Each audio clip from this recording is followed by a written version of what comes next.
እምነት ብቻ ሳይሆን ስራ ያጸድቃልም እያለ ነው እያልኩ ነው ያለሁት። አሳሳይ ስራ ያጸድቃል የሚለውን አሳይ። መንፈሴ ነፍሴና ስጋዬ ድኗል አልከኝ አይደለ? በመጀመሪያው ሳልቬሽን ድኗል ይሄ አልከኝ። ከዚህ በኋላ እየዳንኩ ነው ስትለኝ ምንክ ነው እየዳነ ያለው? እንድናለን ስንል በስራ በህይወታችን እንገልጠዋለን ነው። አይ ምንክን ነው የምታድነው ነው? በስራ እሱማ የቅድስና ህይወት ነው። የዳነ ሰው የቅድስና ህይወት አለው ነው እሱ አሁን እየተናገርክ ያለው።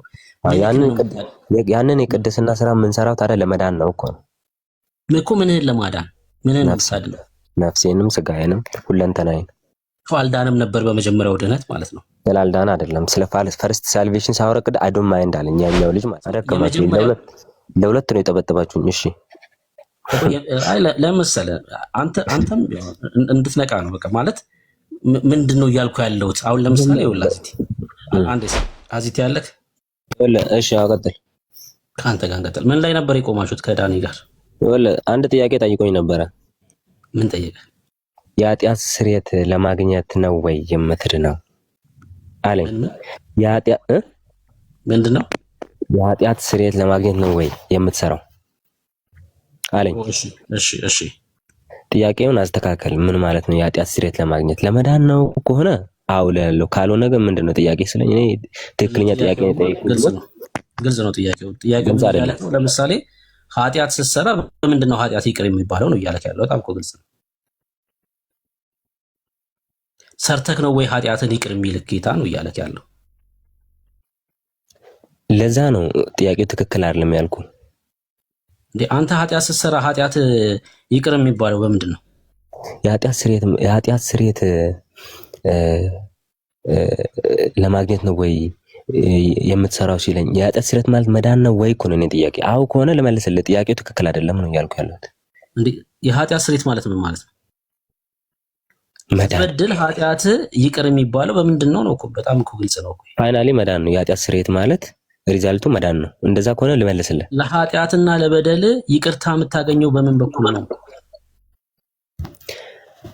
ንስሐ ስገባ። እኔ እናንተ ጥያቄ ትክክል አይደለም፣ ግን እንደምትፈልጉት ልሄድላችሁ። የእውነት ንስሐ ስገባ የኃጢአትን ስራ ታገኛለህ። እንዴ በመጽሐፍ ቅዱስ እኮ ጥቅስ እኮ የሚሰጠው እኮ ነገር እኮ ነው። በጣም ግልጽና ግልጽ ጥያቄ ነው። አሁን በደምብ ኃጢአት ሲሰራ የኃጢአት ይቅርታ የሚያገኘው በምን በኩል ነው? በጣም ግልጽ እኮ ነው። ያመነ ክርስቲያን ኃጢአት ሲሰራ በንስሐ በኩል ያገኛል። በስራ ካይደለም በንስሐ ነው። ንስሐ ስገባ ምንድነው ኃጢአትን የሚያጥበው? ለዛ እኮ ነው ስለ መዳን ነበር ያወራን ያለነው፣ ስለ ኃጢአት ስርየት አልነበረ። አይ የጠየቀኝ እሱን ስለሆነ ነው ያወራነው፣ እሱን ነው ስላልከኝ ነው። እሱን የጠየቀኝ ስላልከኝ ነው። ንስሐ ስትገባ ከኃጢአት የሚያጥብህ ምኑ ነው? ምን ንስሐ ስትገባ ከኃጢአትን የሚያጥብልህ ምንድን ነው? ደሙ። አለቀ በቃ። ስራክ ሳይሆን የአንተ ስራ ሳይሆን የኃጢአት ይቅርታ የሚያሰጥ። ለዛ እኮ ነው ስለ መዳን ነው፣ ስለ ኃጢአት ስርየት ሳይሆን ስለ መዳን ነው ያወራው የሚልህ እኮ ለዛ ነው። የኃጢአት ስርየት ያገኘ ሰው ደግሞ ንጹህ ነው፣ ዳነ ማለት። ስለ መዳን ይኸውልህ ሰው የሚድነው እንዴት ነው? ድነናል እየዳንን እንድናለን የሚለው። እሺ እኔ ላዳምጥ፣ አውራ እኔ ላዳምጥ። እሺ ቀጥል፣ ሀሳብህን ልስማና ከዛ እሺ ታንኪ መጀመሪያ እያወራን ያለ ነው ድነናል እየዳንን ነው እንድናለን በሚለው እነዚህ በዚህ ፕሮሰስ ላይ ነው። ድነናል ስንል ምን ማለት ነው? እየዳንን ነው ስንል ምን ማለት ነው? እንድናለን ስንል ምን ማለት ነው የሚለው ነገር እያስረዳሁት ነበር። ዘን ያንን አሁን ድጋሚ ለአንተም ላስረዳ። አዎ በቃ ማለት ፖይንትን ማግኘት ስለፈለኩ ነው። ቅድም እኮ ስትሰማን ነበረ ቁጭ ብለን። አሁን አይደለም የሚገባው፣ ስልክ እያወራሁ ስለነበር አልሰማሁም። እሺ ድነናል ስንል እኛ ድነታችን በአንድ ቅጽበት የተፈጸመ አይደለም፣ በአንድ ቅጽበት የተፈጸመም ደግሞ ነው ብለን የምንልበትን ነገር ነው እያስረዳሁት የነበረው። ድነናል ስንል በጌታ በኢየሱስ ክርስቶስ በተደረገ እንዲሁ በማመን ብቻ አምነን ስንጠመቅና ሳክራመንቶችን ስንፈጽም የምናገኘው ድነት ያ ከአዳማዊ የውርስ በደል ወይ ደግሞ ከመጣብን ሪዛልትና አዳም በበደለው በደል የመጣብንን ሞት የኃጢአት ስርየት አግኝተናል እያልኩ ነው። አንድ እንድናለን ስንል እንድናለን ጋር እንዳትቆይ፣ የመጀመሪያው ላይ ጥያቄ ስላለኝ ማለት ነው። ድነናል ላይ ጥያቄ ስላለኝ ወደዛኛው ቀጥለን እንሄዳለን። ድኛለሁ ስትል ከመጣው በአዳም ምክንያት ከመጣው ውድቀት ነው የዳንኩት እና የእግዚአብሔር ልጅ ሆኛለሁ ነው እያልከኝ ያለው። መልካም ከምን እንደዳንክ ነግረኛል። ምንን የዳነው? እሺ አልነገርኩህም? እንደሁን አልሰማኝም እንዴ? እኮ ነግረኸኛል ነው ያልኩህ። እና ታዲያ ለምን ትጠይቀኛለህ ደግሞ? አልሰማኝም። አንተ ራስህ ከምን እንደዳንክ ነግረኸኛል። እሺ አሁን ጥያቄ ደግሞ ምንክ ነው የዳነው? ምንክ ነው የዳነው? ምንክ ነው የዳነው? ነፍሴ ከዘላለም ሞት ነፍስን የዳነው። እሺ ስጋስ? ስጋዬም ስጠመቅ አምኜ ስጠመቅ እነጻለሁ ከኃጢአት። ስጋ ድኗል። እሺ መንፈስህስ? መንፈሴም ኦኬ። እንግዲህ የሰው ሁለንተና ማለት ነፍስ፣ መንፈስ፣ ስጋ ነው። አምነህ ስትጠመቅ እንግዲህ ያው አምነህ ስትጠመቅ የሚለውን ኮቴሽን ማርክ ውስጥ አስገቡልኝ፣ ኦርቶዶክሳዊ ስለሆነ ልጁ ማለት ነው። እሱ ላይ መሄድ ስላልፈለኩኝ ነው። አምነህ ስትጠመቅ ሁለንተና የሚባለው የሰው ሁለንተና የሚባለው መንፈስ፣ ነፍስና ስጋ ድኗል ማለት ነው። ልክ ነው። እየዳንኩ ነው ስትል ምንክ ነው የሚድነው? አሁን ያልዳነው የትኛው አካል ሆኖ ነው የሚድነው? እየዳንኩ ነው ማለት ክርስትና ህይወት ነው። በህይወት የሚገለጽ በስራ የሚገለጽ ነው። ማመንህ በስራ የሚገለጥ ነው። ያ በስራ አልጠየኩም። እኔ ስለ ቅድስና አይደለም። አሁን ይኸውልህ ስለ ቅድስና ቢሆን የዳነ ሰው የቅድስና ህይወት አለው ትለኛለህ። አሁን እየዳንኩ ነው ስትለኝ የትኛው ፓርት ሳይድን ቀርቶ ነው የምታድነው? ለምሳሌ ድኛለሁ ካልከኝ ኦልሬዲ ሙሉ አካልክ ተፈውሷል ማለት ነው። ድነሃል ኦልሬዲ። ሰው እየዳንኩ ነው ስትል ምንህን ነው እያዳንክ ያለው? ነፍሴን። ድኛለሁ ካልከኝ መጀመሪያ ድኗል እኮ ነፍስ ያልከኝ። ያልዳነ ነገር ነበረው ነፍስክ? ኖሮት አይደለም፣ ድኖ እየዳነ ነው ነፍስክ።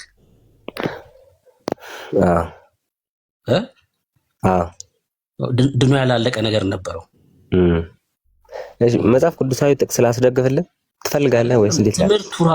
ትምህርቱ ራሱ ግራ እኮ ስለሆነ ነው። አንተ አንደርስታንዲንግ ግራ ይሆናል። ምንም እኮ ጥያቄ እየጠየቅኩ ነው። አሁን ለምሳሌ መንፈሴ ነፍሴና ስጋዬ ድኗል አልከኝ አይደለ? በመጀመሪያው ሳልቬሽን ድኗል ይሄ አልከኝ። ከዚህ በኋላ እየዳንኩ ነው ስትለኝ ምንክ ነው እየዳነ ያለው? ይሄ መሰረታዊ የሆነ ጥያቄ ስለሆነ ነው። መለስኩ። ምንክ ነው የምታድነው? እንድናለን ስንል በስራ በህይወታችን እንገልጠዋለን ነው። አይ ምንክን ነው የምታድነው ነው። በስራ እሱማ የቅድስና ህይወት ነው። የዳነ ሰው የቅድስና ህይወት አለው ነው እሱ አሁን እየተናገርክ ያለው። ያንን የቅድስና ስራ የምንሰራው ታዲያ ለመዳን ነው እኮ ምንህን ለማዳን? ምንህን ነው የምታድነው? ነፍሴንም ስጋዬንም ሁለንተናዬን። አልዳንም ነበር በመጀመሪያው ድነት ማለት ነው። ስላልዳን አይደለም፣ ስለ ፈርስት ሳልቬሽን ሳወረቅድ አይ ዶንት ማይንድ አለኝ ያኛው ልጅ ማለት ነው። ቆይ እሱን ተው። አሁን የዚህኛው ፖይንት ላይ ቆይ። አደከማችሁ። ለሁለት ነው የጠበጠባችሁኝ። እሺ ለምሳሌ አንተም እንድትነቃ ነው በቃ ማለት ምንድነው እያልኩ ያለሁት? አሁን ለምሳሌ ይኸውልህ አንዴ ሰው በክርስቶስ ኢየሱስ በማመን አዲስ ፍጥረት ከሆነ በኋላ የቅድስና ህይወት አለ። በእግዚአብሔር ፊት ትክክል የሆነ ሰው የክርስቶስን መልክ እየመሰለ ይሄዳል። የክርስትና ህይወት አለው እኮ። አሁን የመጽሐፍ ቅዱሳዊ ትምህርት ነው። ለምሳሌ መዳናችሁን ፈጽሙ ሲል ወርክአውት አድርጉት ማለት ነው። ምንም እኮ መዳን ፈጽሞ ማለት እኮ ለምሳሌ ዶክተር የሆነ ሰው ዶክተር ለመሆን አይሰራም። ኦልሬዲ ዶክተር ሆኗል። ዶክተር ስለሆነ ምን ያደርጋል? ይሰራበታል ማለት ነው። የዳነም ሰው ይሰራል፣ በህይወት ይገለጣል ነው መልእክቱ። አየህ፣ እናንተ ግን እንድናለን ስትሉ ምናችሁን ነው የምታድኑት ነው? ምናችሁን እያዳናችሁ ትሄዳላችሁ? አሁን ነው ክርስትናዊ ህይወት የሚመጣው እኮ። ምን ለማዳን የክርስትና ህይወት የምትተገብረው? ነፍሴን ነው። አልዳነም ነበር ማለት ነው ቀድሞ ነፍስን ስላልዳነ ሳይሆን መገለጥ ስላለበትና ያ መገለጥ ደግሞ መጨረሻ ላይ በፍርድ ወንበር ፊት ስንገለጥ የምንጠየቀው ወሳኙ ነገር እሱ ስለሆነ ነው። ምን ስለሆነ? በፍርድ ወንበር ፊት ስንገለጥ አምነሃል አላመንክም አይደለም ጥያቄው። ምን ሰራ ምን አደረክ ነው እኮ። አሁን እሺ በፍርድ ወንበር አሁን እሱ ራሱ ባለማመን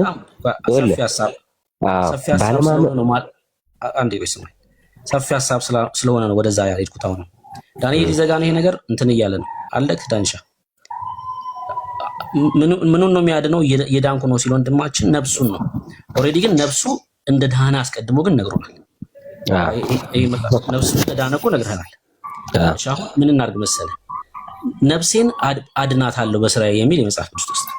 ነፍሴን ነው ማድናት ስላልከኝ ነፍሴን በስራዬ አድናታለሁ የሚል የመጽሐፍ ቅዱስ ጥቅስ ነው። ያኔ ከታች ያለው ሚውት አድርግልን እሺ ወንድማችን፣ ይረብሻል። አንተ ጋር ድምጽ አለ። ነፍሴን በስራዬ አድናታለሁ እያልክን ያለው እና እሱን መጽሐፍ ቅዱሳዊ ማስረጃ አስጣል። እየዳነ ይሄዳል ነፍሴ ያልከው ማለት ነው። እሺ ሮሜ 5:9 ወይ ሮሜ 5:10 ቆይ ሮሜ 9:10 ላይማ ስለ በክርስቶስ ኢየሱስ ያገኘነው መዳን ነው የሚናገረው። በጣም ድንቅ ቆይ ምን ነበር ጥያቄ ድኛለሁ ከዛ እየዳን ነው አልክና እየዳንን ነው ወይ ደግሞ እየዳንኩ ነው ስል ነፍሴን በስራዬ አድናታለሁ እያልከኝ ያለው ለሱ መጽሐፍ ማስረጃ አስጠኝ ነው። እሺ ለምሳሌ ማቴዎስ 7:19 ክፈትልኝ። እሺ ምንም አይገናኝም። ማቴዎስ 7:19 ስለ ሐሰተኛ ነቢያት የሚያወራ ክፍል ነው። የበግ ለምድ ስለለበሱት ነቢያት የበግ ለምድ የለበሱ ተኩላዎች ስለሆኑ ሰዎች የሚያወራ ነው እሱ ክፍል። ማቴዎስ ስንት አልኩ? 7:19 ነው አልኩ። 7:19 የበግ ለምድ ስለለበሱ ተኩላዎች ነው የሚያወራው እሱ አልኩ። መልካም ዛፍ ክፉ ፍሬ ማፍራት ወይ ክፉ ዛፍ መልካም ፍሬ ማፍራት አይቻለውም። መልካም ፍሬ ማድረግ ዛፍ ግን ሁሉ ይቆረጣል ይላል። ሐሰተኛ ነቢያትንም ቢሆን ማለት ነው።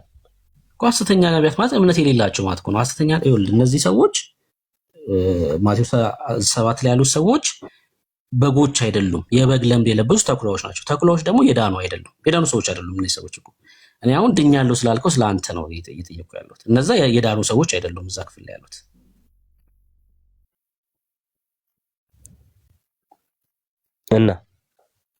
እና ማለት የዳኑ ሰዎች አይደሉም። አንተ ድኛለሁ ስላልክ የዳነ ሰው በስራው ደግሞ ነፍሱን እያዳነ ይሄዳል አልከው ጥቅስ ነው።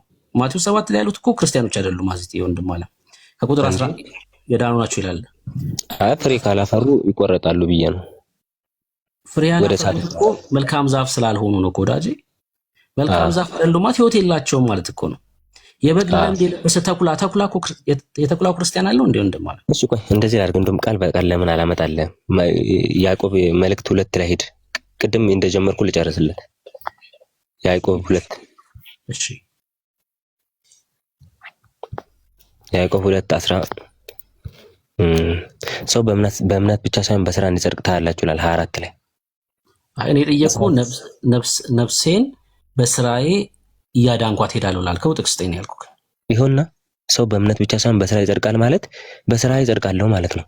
ነፍሴን በስራዬ አጸድቃታለሁ በእምነቴ ብቻ ሳይሆን አንደኛ አንተን ሐሳብ ጨምር ነው እዛ ክፍል ላይ ሂጅ ላውራክ።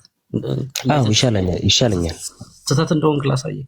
መጽሐፍ ቅዱስ ያነበብን ብንመማር ይሻላል። አውቀጥል እሺ ስህተት እንደሆንክ ላሳየህ፣ ችግር የለውም።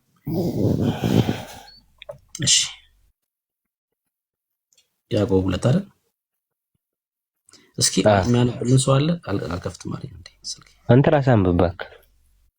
አይ አልከፍትልህ አለኝ ስልኬ ለዛ ነው። እሺ እኔ ልክፈት። ይኸው ከፍቻለሁኝ። ቆይ እሺ በዛኛው አይ እሺ ስማኝ እሺ እርግጠኛ ነኝ በቃል ሁሉ ስለምታውቀው ማለት ነው። ባሳስተውሉ ታርመኛለህ። አንብብ። እሺ አባታችን አብርሃም ልጁ ይስሐቅን በመሠዊያ ላይ ባቀረበ ጊዜ በስራ የጸደቀ አልነበረ። ምን ይላል?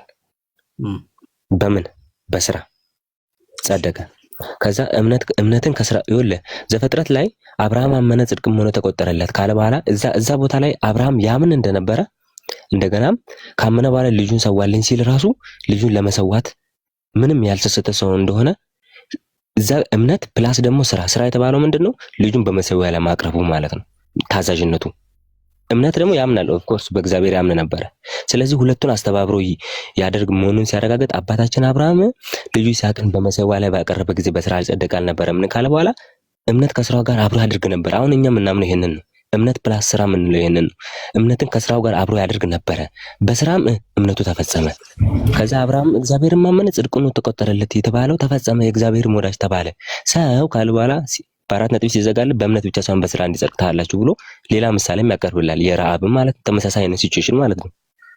እሺ አሁን እንጠያየቅ ማለት ነው። እዚህ ክፍል ላይ ምን እያለ እንደሆነ በዛው ተምረህ ነው ዛሬ የምትሄደው። ጥሩ ባህል ስላለ አብርሃም ዘፍጥረት መጽሐፍ ምዕራፍ 15 ላይ እምነቱ ጽድቅ ሆኖ ተቆጠረለት ሲል እግዚአብሔር የስንት ዓመት ሰው ነበር? እንጃ እድሜውን አላስታወስኩትም። ብቻ ግን 90 ዓመት ሽማግሌ ነው። እሺ አላስተዋልኩም። እሺ ዘፍጥረት መጽሐፍ ምዕራፍ 12 ላይ አብርሃም የ75 ዓመት ሰው ሳለ ታዞ እንደወጣ እና ይሄ መታዘዙ ጽድቅ ሆኖ እንደተቆጠረለት እምነቱ ይናገራል። የ75 ዓመት ሰው ነበር። ይስሐቅን ሲወልድ የስንት ዓመት ሰው ነበረ? ይስሐቅን ሲወልድ የ90 ዓመት ምናምን ሆኖታል። የ100 ዓመት ሰው ነበር። ዘፍጥረት መጽሐፍ ምዕራፍ 21 ላይ የ100 ዓመት ሰው ሳለ አብርሃም ይስሐቅን ወለደ። በዚህ 25 ዓመታት መካከል ይስሐቅ እስኪወለድ ድረስ አብርሃም ጻድቅ ነበር ወይስ አልነበረም? ነበር፣ ያምን ነበር፣ ጻድቅ ነበር። በእነዚህ 25 ዓመታት መካከል አብርሃም ጻድቅ ነበር አይደለ? ልክ ነኝ አይደል? አሁን በዚህ መካከል ልጁን ለመስዋዕትም አላቀረበም ማለት ሲጀምር ገና አልወለደም። በ100 ዓመቱ ነው የወለደው። ከዛ ይስሐቅ አድጎ መስዋዕት እንዲያደርግ እግዚአብሔር ሲጠይቀው እንመለከታለን። በእነዚህ ዓመታት ውስጥ እግዚአብሔር አብርሃም ምንም ስራ ሳይጠበቅበት ጻድቅ ነበር አይደል? እሺ እምነት ነበር። በእምነቱ ጻድቅ ነበር። ልክ ነህ። ሳይሰዋ ማለት ነው። እሺ ዘፍጥረት መጽሐፍ ምዕራፍ 21 ላይ አብርሃም ይስሐቅን ከወለደ በኋላ ከዛ በኋላ ልጁን መስዋዕት አድርጎ እንዲያቀርብ ከእግዚአብሔር ትእዛዝ ሲመጣ በእምነት ልጁን ይዞት ወጣ አይደለ? ዕብራውያን መጽሐፍ ይናገራል። ታያላችሁ ሲል እምነትን ከስራ ጋር ታያላችሁ የተባሉት እነማን ናቸው? እነዚህ ያዕቆብ የጻፈላቸው ያመኑ ክርስቲያኖች ማለት ነው። አየህ፣ ስራው እውነተኛ እምነት መሆኑን በሰው ፊት ገለጠው። አብርሃም ታያላችሁ ለእናንተ እግዚአብሔርማ አብርሃም ያለው እምነት እውነት ይሁን እውነተኛ ይሁን እግዚአብሔር ያውቃል፣ ልብንም ያውቃል አምላክ ስለሆነ። እናንተስ እውነተኛ እምነት ያለው ሰው በሰው ፊት የሚደረግ ስራ መልካም ስራ አለው፣ የጽድቅ ስራ አለው እያለ ነው። ለዛ ነው ታያላችሁ ይላቸዋል እኮ ያዕቆብ ለነዛ ለ12ቱ ወገኖቹ ይሄን መልእክት ሲጽፍ ምን እያለ ነው? መልካም ህይወት ያለው ሰው ይሄን ከዛው ክፍል ነው ማሳየክ። መልካም ህይወት ያለው መልካም እምነት ያለው እውነተኛ እምነት ያለው ሰው በስራ እምነቱን ይገልጣል። አብርሃምም ይሄን አሳይቷቸዋል። እምነቱ እውነተኛ ስለነበር ከእግዚአብሔር ዘንድ ልጅን መስዋዕት አድርግ ሲባል በእምነት ይዞ ወጥቶ ታዘዘ አብርሃም። ቁጥር 17 አንብቡ። አሁን የተናገርኩት ነገር ምን እንደሆነ እንድትረዳው። እንደዚህም ስራ የሌለው እምነት ቢኖር በራሱ የሞተ ነው። ምን የሌለው እምነት? ስራ የሌለው እምነት። እምነትክ ስራ ከሌለው ምኑ ነው የሞተ የሆነው? እምነት። የሞተ እምነት ያድናል ወይስ አያድንም? የሞተማ የሞተ ነው። በቃ ምኑን ያድናል? አየህ፣ ስራ ከሌለክ እምነትክ ይሞታል አይደለም የሚለው አዚቲ በደንብ ካስተዋልከው ቃሉ ባለመስራትህ ምክንያት እውነተኛው እምነት ይሞታል ሳይሆን እያለ ያለው ቃሉ ስራ በስራ ካልተገለጠ የያዝከው እምነት በራሱ የሞተ ነው። ግን እንደ አብርሃም አይነት እውነተኛ እምነት ካለ ግን በስራ ታሳየዋለህ። አሁን ክርስቲያኖች እኮ አንሰራም አይደለም፣ ግብግቡ አይደለም። የዳንን ስለሆነ አዲስ ፍጥረት ስለሆነን ህይወታችን በስራ ይገለጣል ነው። ለመዳን እኮ አይደለም። አሁን እንጀራ የምትበላው ሰው ለመሆን ነው አይደለም። ሰው ለሆንክ ነው እንጀራ የምትበላው። እኛም አዲስ ፍጥረት ነን። አዲስ ፍጥረት ደግሞ በአመፃ ውስጥ አይኖርም፣ እግዚአብሔርን በመምሰል ነው የሚኖረው እና የእግዚአብሔርን ትእዛዝ እየፈጸመ ይኖራል ማለት ነው። አየህ፣ የሞተ ነው ስራ የሌለው እምነት ራሱ የሞተ ነው ሲል ምን እያለን ነው መጽሐፉ? ስራ አንድ ሰው ይኸውልህ በአንደበቱ ክርስቲያን ነኝ ይላል፣ ኢየሱስን አምነዋለሁ እከተለዋለሁ ይላል። ህይወት ግን ከሌለው በጨለማ የሚመላለስ ከሆነ የዚህ ሰውዬ እምነት የሞተ ነው እያለ ነው። የሞተ እምነትስ አላዳነውም ሰውየውን። የዳነማ ቢሆን እንደ አብርሃም አይነት ህይወት ይኖረው ነበር። የዳነ ሰው ቢሆን ቁጥር 19 አንብቦ ላሳይክ ንጽጽሩ ምን እንደሆነ። እግዚአብሔር አንድ እንደሆነ አንተ ታምናለህ፣ መልካምን ታደርጋለህ፣ አጋንንትም ደግሞ ያምናሉ ይንቀጠቀጡማል ይላል። አየህ፣ የሞተ እምነት ማለት የአጋንንት አይነት እምነት ነው። አጋንንት እኮ እግዚአብሔርን አንድ እንደሆነ ያምናል። ግን የአጋንንት እምነት የሚያድነው ስላልሆነ ምግባሩ ምን አይነት ነው? ክፋት ነው። የአንተም እምነት ልክ እንደ አጋንንቱ ነው። ህይወት ከሌለክ እውነተኛ እምነት ስላሌለክ በስራ አልተገለጥክም ነው። ያዕቆብ ይሄን ነው እየነገረን ያለው። እውነተኛ እምነት ያለውማ ያዕቆብ ይኸውልህ በምዕራፍ 1 ቁጥር 26 እና 27 ላይ የነገረን ነገር አለ። ከቻልካም ስንት ምዕራፍ 26 እና 27 ምዕራፍ 1 ምዕራፍ አንደበቱን ሳይገታ ልቡን እያሳተ እግዚአብሔርን የሚያመልክ ሰው የሚመስለው ማንም ቢኖር እርሱ አምልኮቱ ከንቱ ነው። ንጹሕ የሆነ ነውርም የሌለበት አምልኮ በእግዚአብሔር አብ ዘንድ ነው። ወላጆች የሌላቸውን ልጆች ባልቴቶችንም በመከራቸው መጠየቅ፣ በዓለምም ከሚገኝ እድፍ ሰውነቱን መጠበቅ ነው። ይሄ እውነተኛ አምልኮ ነው ይላል አይደል? በእግዚአብሔር አብ ፊት ሰውነትን ከእድፍ መጠበቅ ሲል ምን ማለት ነው?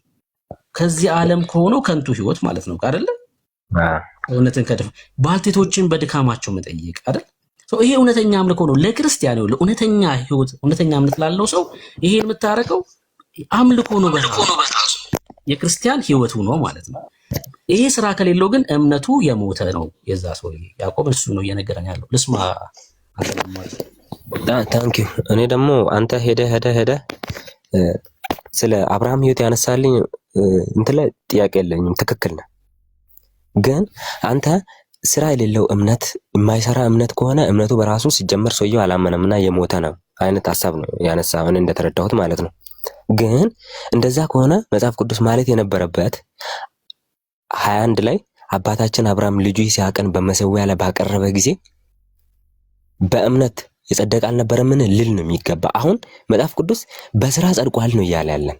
እምነት አለው ኦፍ ኮርስ መጀመሪያ ነበር። አሁን እኔ ያላመነ ሰው ቢሰራ ይድናል የሚል እምነት የለንም። ባይዘወኛ ለምሳሌ ሙስሊሞች በክርስቶስ ኢየሱስ አያምኑም፣ ግን መልካም ስራ ሊያደርጉ ይችላሉ። ኦፍ ኮርስ ስቲል ነው ማለት ነው።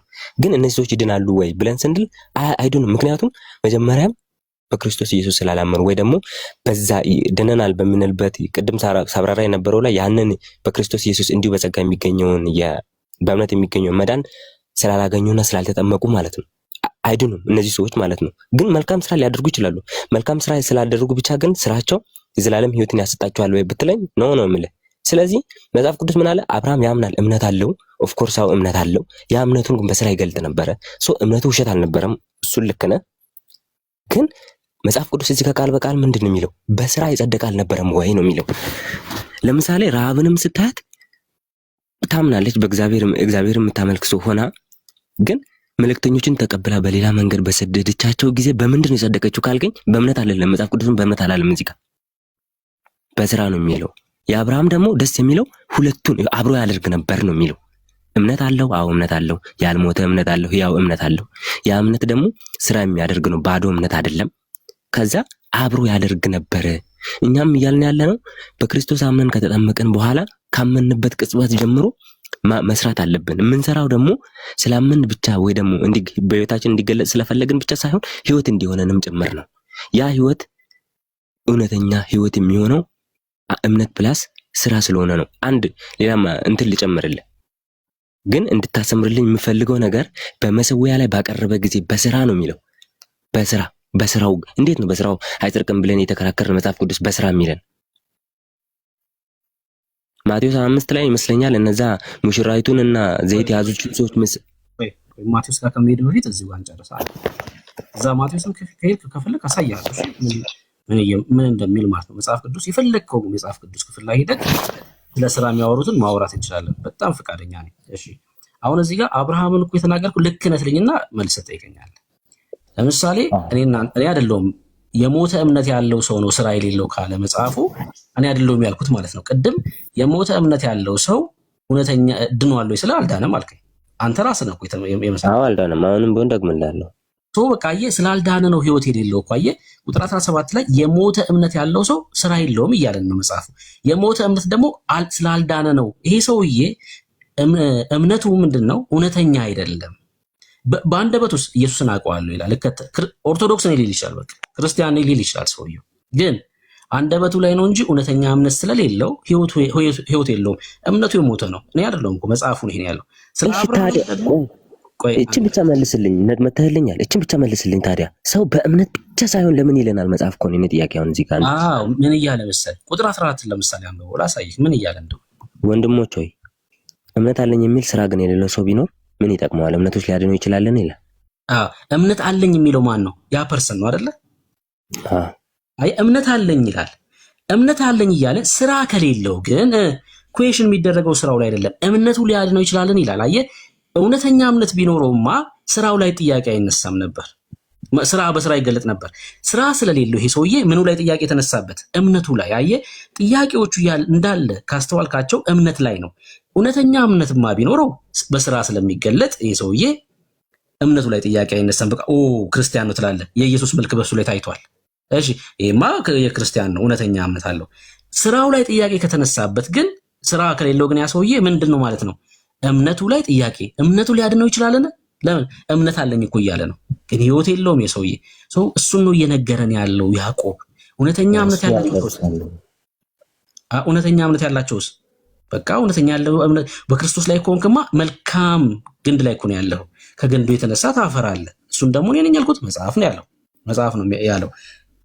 የረሃብንም አነሳክ። እሱን ደግሞ አንዴ ልመልስልና ሊድ የምን ሀገር ሰው እንደሆነች ታውቃለህ? ረሃብ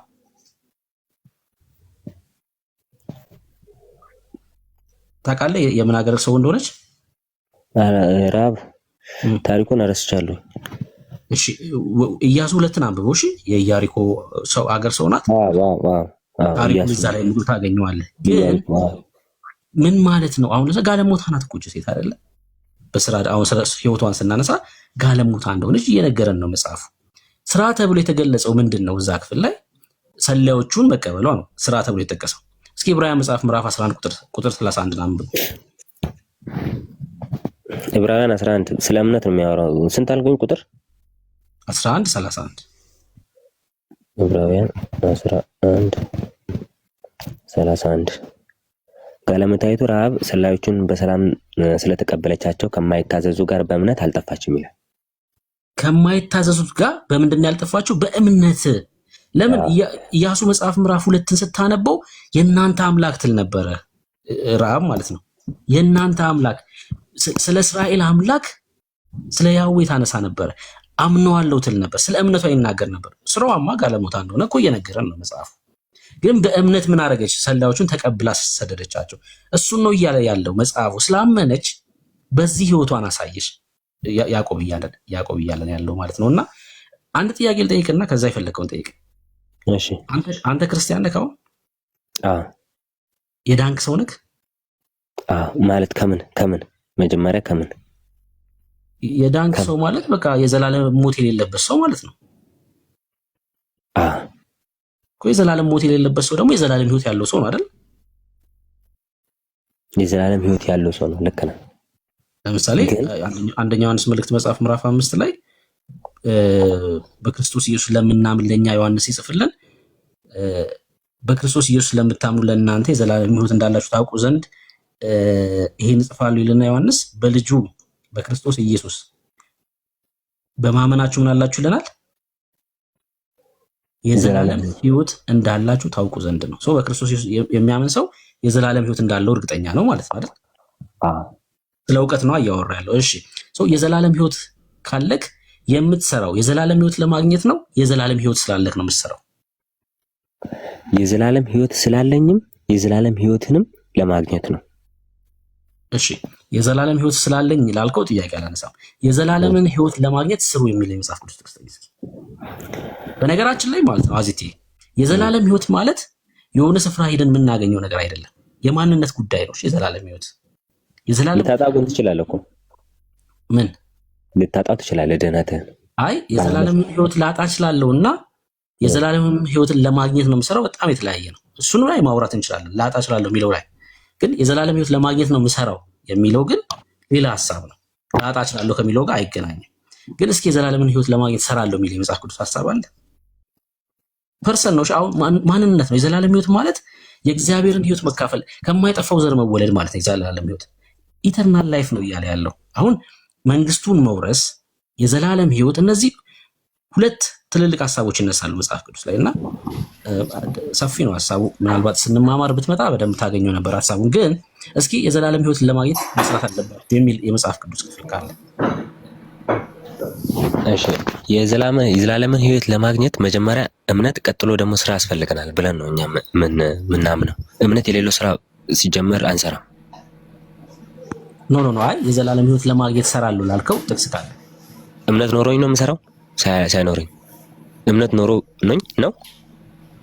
አይ አመኛለሁ የዘላለም ህይወት አለኝ እኮ የዘላለም ሕይወት ለማግኘት ደግሞ እሰራለሁ ላልከው አሁን የዘላለም ሕይወት ስላለኝ እሰራለሁ ያልከውን ተስማምቻለሁ። እሱ የክርስቲያን ትምህርት ነው። የዘላለም ሕይወት ለማግኘት ነው የምሰራው ላልከው ግን ጥቅስ ስጠኝ። እሺ የት ጋር ነበረ? ምን መሰለ ጥቅሱን ቁጥሩን ረሳሁት፣ ግን ባይ ዘ ዌይ ሌላ ጥቅስ ላይ ከመሄድ በፊት ይሄ ራሱ አሁን ያዕቆብ ላይ ያነሳለው ሐሳብ የዘላለምን ሕይወት ማለት እንድንጸድቅ ነው የምንሰራው። ሰው በእምነት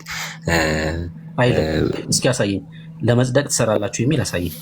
የጸደቀ ሰው ይሰራል ነው እያለ ያለው። እውነተኛ እምነት ያለው ይሰራል ነው እንጂ እያለን ያለው ያዕቆብ ለመጽደቅ ትሰራላችሁ የሚል ያለው አሳየኝ።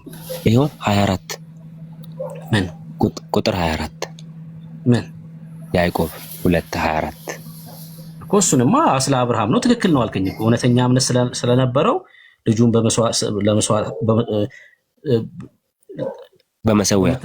በመታዘዝ ሲያቀርብ በስራ ገለጠው ነው። እሱንማ ተስማምተን እኮ አለፈ። አይ እድሜውን ሁሉ አንስተን ማለት ነው። ምን ይላል? ሰው በእምነት ብቻ ሳይሆን በስራ እንዲጸድቅ። መጽደቅ አይደለ ለመጽደቅ አይደለ ትሰራላችሁ የሚለን በስራ እንዲጸድቅ ይላል። ሰው በእምነት ብቻ ሳይሆን መጽደቁን ታያላችሁ ነው እያለ ያለው። ታያላችሁ እኮ ነው። ለማን ነው ታያላችሁ እየተባለ ያለው? ቅድም እኮ እሱን መለስኩልህ። ለምሳሌ እግዚአብሔር እምነትን ያውቃል። አምናለሁ የሚል ሰው ግን አምናለሁ። ለምሳሌ ይኸውልህ ያዕቆብ ከቁጥር 1 ጀምሮ ስታነብ መልካም የለበሰ ወደ ጉባኤያችሁ ቢገባ የቆሸሸ ደግሞ ያደፈ ለብሶ ቢመጣ ያኛው መሬት ቁጭ በል ብትሉት እንደዚህ እያለ ነው የሚያነጻጽረው። ሰው በሰው ፊት ስለማዳላት ነው። እውነተኛ እምነት ያለው ሰው ግን እንደዚህ አይነት ባህሪ የለው። እሱን ነው እየነገረን ያለው ያዕቆብ በተደጋጋሚ ከላይ ጀምሮ የሚያነሳው። እውነተኛ እምነት ያላቸው ሰዎች በሰው ፊት የሚታይ ጽድቅ አላቸው፣ እምነታቸውን በስራ ይገልጣሉ። እሱን ነው የሚነግረን ማለት ነው። እሱ እኔ ደግሞ የተረዳሁትን እኮ እያስረዳሁ ነው። አንተ የተረዳህን አይደል ያስረዳኸኝ? እኔ ደግሞ የተረዳሁትን እያስረዳሁ ነው ያለሁት። ታላችሁ ሲል እምነት ብቻ ሳይሆን ስራ ያጸድቃልም እያለ ነው እያልኩ ነው ያለሁት። አሳሳይ ስራ ያጸድቃል የሚለውን አሳይ። አሁን እኮ ያዕቆብ 2:24 ያልኩት እኮ እሱን እኮ ነው እኮ አሳይ። ምንድን ነው የሚለው? በማን ፊት ነው የሚለው? በማን ፊት ነው የሚለው ቃሉ? ሰው በእምነት ብቻ ሳይሆን በስራ እንዲጸድቅ ታያላችሁ ይላል። በማን ፊት? በማን ፊት ነው አሁን ይሄ እየተናገረ ያለው? በማን ፊት ነው ታያላችሁ ሲል በማን ፊት ነው? በማን ፊት ማለት ጥያቄው እንዴት ነው? ታያላችሁ ለምሳሌ በክርስቶስ ኢየሱስ በአብ ፊት ነውር አልባ ሆነናል አይደል? በቃ አሁን ግልጽ ነው ማለት ነው። ታያላችሁ ሲል በማን ፊት ነው ታያላችሁ እያለ ያለው? በማን ፊት ነው አልገባኝም፣ መልስልኝ። በፊቱ ነውር አልባ ሆናችኋል ሲል በእግዚአብሔር ፊት ነውር አልባ ናችሁ እያለ ነው። በእግዚአብሔር ፊት መቆም ችለናል ማለት ነው በክርስቶስ ኢየሱስ። ታያላችሁ ሲል እዚህ ያዕቆብ 2:24 ላይ በማን ፊት ነው ታያላችሁ እያለ ያለው? ስራውን በማን ፊት ይገለጣል ነው እያለ ያለው? በክርስቶስ አፋየኝ። ታያላችሁ የተባለው እነ ክርስቶስን ነው ታያላችሁ ያለው እዛ ክፍል ላይ። በስራ እንዲጸድቅ ታያላችሁ የተባለው ለማን ነው የምትለኝ? አዎ ታያላችሁ የተባሉት እነማን ናቸው? እነዚህ ለ12ቱ የይሁዳ በሰው ፊት እኮ። አዎ እሱን እኮ ነው እያልኩ ያሉት። የዘላለም ሕይወት በሰው ፊት ሳይሆን በእግዚአብሔር ፊት ነው። የዘላለም ሕይወት ያለው ሰው ፊት ያለው ግን በሰው ፊት የሚታይ ስራ አለው ነው እያለ ያለው እኮ። በህዝብ ፊት በሰው እኔ እውነተኛ ክርስቲያን ከሆንኩኝ በአንተ ፊት የሚታይ ጽድቅ አለኝ ነው። በአንተ ፊት የሚታይ መልካም ስራ አለኝ ነው። ለምን?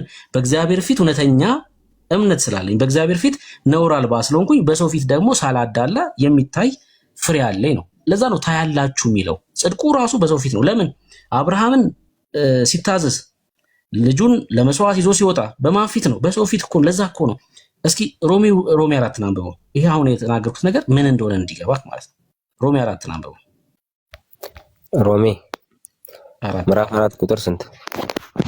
ከ1 እስከ 5። እንግዲህ በስጋ አባታችን አብርሃም ምን አገኘ እንላለን? አብርሃም በስራ ጽድቆ ቢሆን የሚመካበት አለውና፣ ነገር ግን በእግዚአብሔር ዘንድ አይደለም። መጽሐፍስ ምን አለ? አብርሃም እግዚአብሔርን አመነ፣ ጽድቅም ሆነ ተቆጠረለት። ለሚሰራ ደሞዝ እንደ ዕዳ ነው እንጂ እንደ ጸጋ አይቆጠርለትም። ነገር ግን የማይሰራ ኃጢአተኛውን የሚያጸድቅ ለሚያምን ሰው እምነቱ ጽድቅ ሆኖ ይቆጠርለታል ይላል። እሺ ቀስ ብለን እናንብበው አንዴ። በስጋ አባታችን ሆነ አይደል? አብርሃም ምን አገኘ እንላለን? አብርሃም በስራ ጸድቆ ቢሆን የሚመካበት አለውና ምን ማለት ነው? በስራ ጸድቆ ቢሆን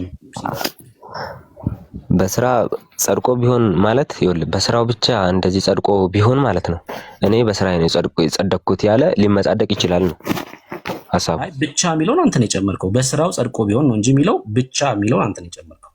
በስራው ጸድቆ ቢሆን አብርሃም የሚመካ ስራማ ብቻውን አያጸድቅማ። ብቻ የሚለውን አንተ ነው እየጨመርክ ያለኸው። እሺ ቀጥል። አንተ ነው እየጨመርክ ያለው ቃሉ ላይ ብቻ በስራ ብቻ እኮ አይደለም የሚለው።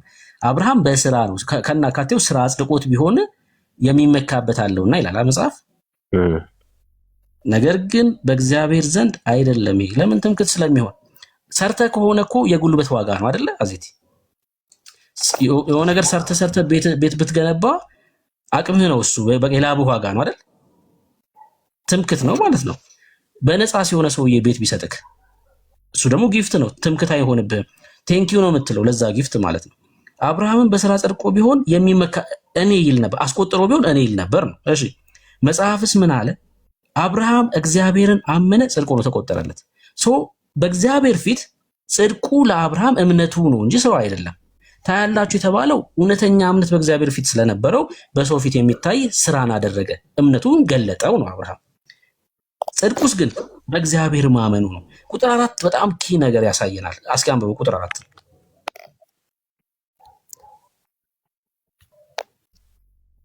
ሮሜ 4 ለሚሰራ ደሞዝ እንደ ዕዳ ነው እንጂ እንደ ጸጋ አይቆጠርለትም። ለሚሰራ ሰው ደሞዝ እንደ ዕዳ እንጂ እንደ ጸጋ። ጸጋ ማለት ነፃ ፍሪ ጊፍት ነው አይደለ? ልክ ነኝ አይደል? ጸጋ ጊፍት ነው፣ ከእግዚአብሔር ዘንድ የሆነ ለማይገባቸው የተሰጠ ነፃ ስጦታ ነው። ለሚሰራ ደሞዝ እንደ ዕዳ እንጂ ለሰራ ሰው ለሰራበት ይከፈለዋል። ለምን ሰርቷላ?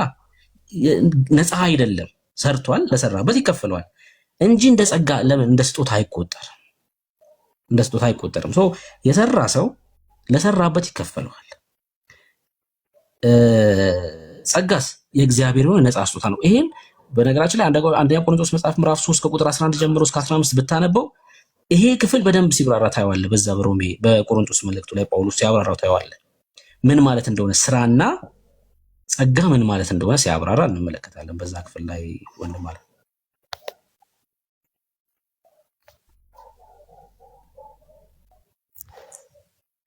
እሺ እና ምን አልከኝ?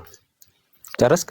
ምንማ ክርስቶስ ኢየሱስን አምነ ተቀብለ ከሞት አምልጥ ነው ማለት። እሺ ይጸለይል ይጸለይል ምን ይሁን ልብላ ምጸልይልኝ? አሁን ክርስቶስ ኢየሱስን ልብ ላይ ሹመ ከሞት እንድታመልጥ ነው። እንዴ ሾምኩኝ። እሺ ብዬ የለ እንዴ? መቼ ነው ሾምከው? ልክ አምኜ ተጠምቄ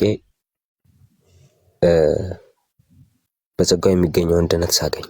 መች ነው? አሁን አንተ ኦርቶዶክሳዊ አይደል? ከልጅነት ጀምረህ አምና አይደለም አይተመከው? አምነህ አይደለም እንደዛ ከሆነ የተጠመቀው ኦርቶዶክሳዊ ከሆነ እሱ ሌላ አጀንዳ ነው። ጥምቀት ለድነት ነው የሚለው አጀንዳ ውስጥ ሌላ ጊዜ እናወራበታለን በደንብ። ግን ጥምቀትን ሳይሆን ለማሳት ሳይሆን አምኜን የተጠመቀው ስትለኝ አምነህ አይደለም የተጠመቀው አንተ አስጠምቀውክ ነው። ቤተሰቦች ልታምን አትችልማ። በዛ ጊዜ ልታምን አትችልም አንተ ሰው። እሱ ሌላ አጀንዳ ሆነብኝ። ልጠቅስልህ ነበር። ለማንኛውም እሺ፣ ጠዋት ቢሮ ስለምገባ ልተኛ 7 ሰዓት እንዴ። በጣም እንጂ በጣም ቆይ፣ አንድ ነገር ላሳይ። እንደው ታስታውቃለህ፣ እንደምታነብ ታስታውቃለህ። በርታ እሺ፣ በደንብ አንብብ። በደንብ ተማሪ ሰው ነው ባይዘው ሲወያይ ራሱ ደስ አዚቴ በጣም ሳላደንቀው አላልፍም። ስትወያይም በጣም በጥሩ ሁኔታ ነው የምትወያየው። አትሊስት በጣም መጽሐፍ እንደሚያነብ ያስታውቃል። ይሁን ይታያል። አላበራከው ምን ክፍት ነው? ምን ካሜራ ወይ ኢንቫይት አድርገው እንትን ላኩለት። ሴቭ ካልኩ አይከፍትልህ።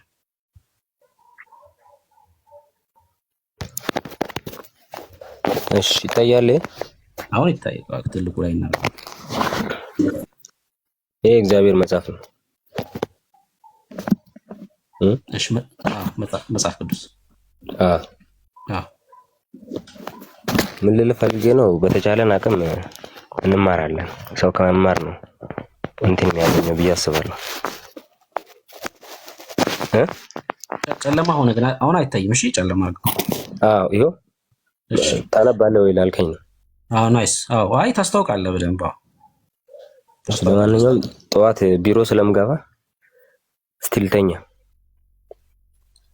አውሩ እናንተ። እሺ አንድ ጥቅስ ልስጥህ፣ ታነባለህ? ጥቅስ ስጠኝ እስቲ። ጥቅስ ልስጥህ። የበጉን ሐዋርያቶች ታውቃቸዋለህ አይደል? የበጉን ሐዋርያቶች ታውቃቸዋለህ? ሐዋርያት የበጉን ሐዋርያት ታውቃቸዋለህ አይደል? 12ቱ ማለት ነው። በይሁዳ ምትክ ደግሞ የተተካው ማቲያስ ማለት ነው። እሺ የአሕዛብ ሐዋርያን ታውቀዋለህ?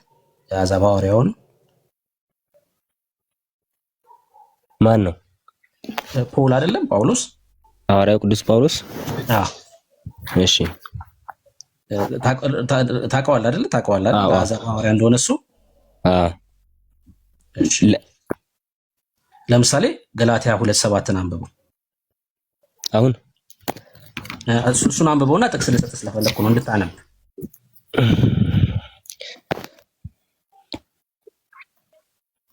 እሺ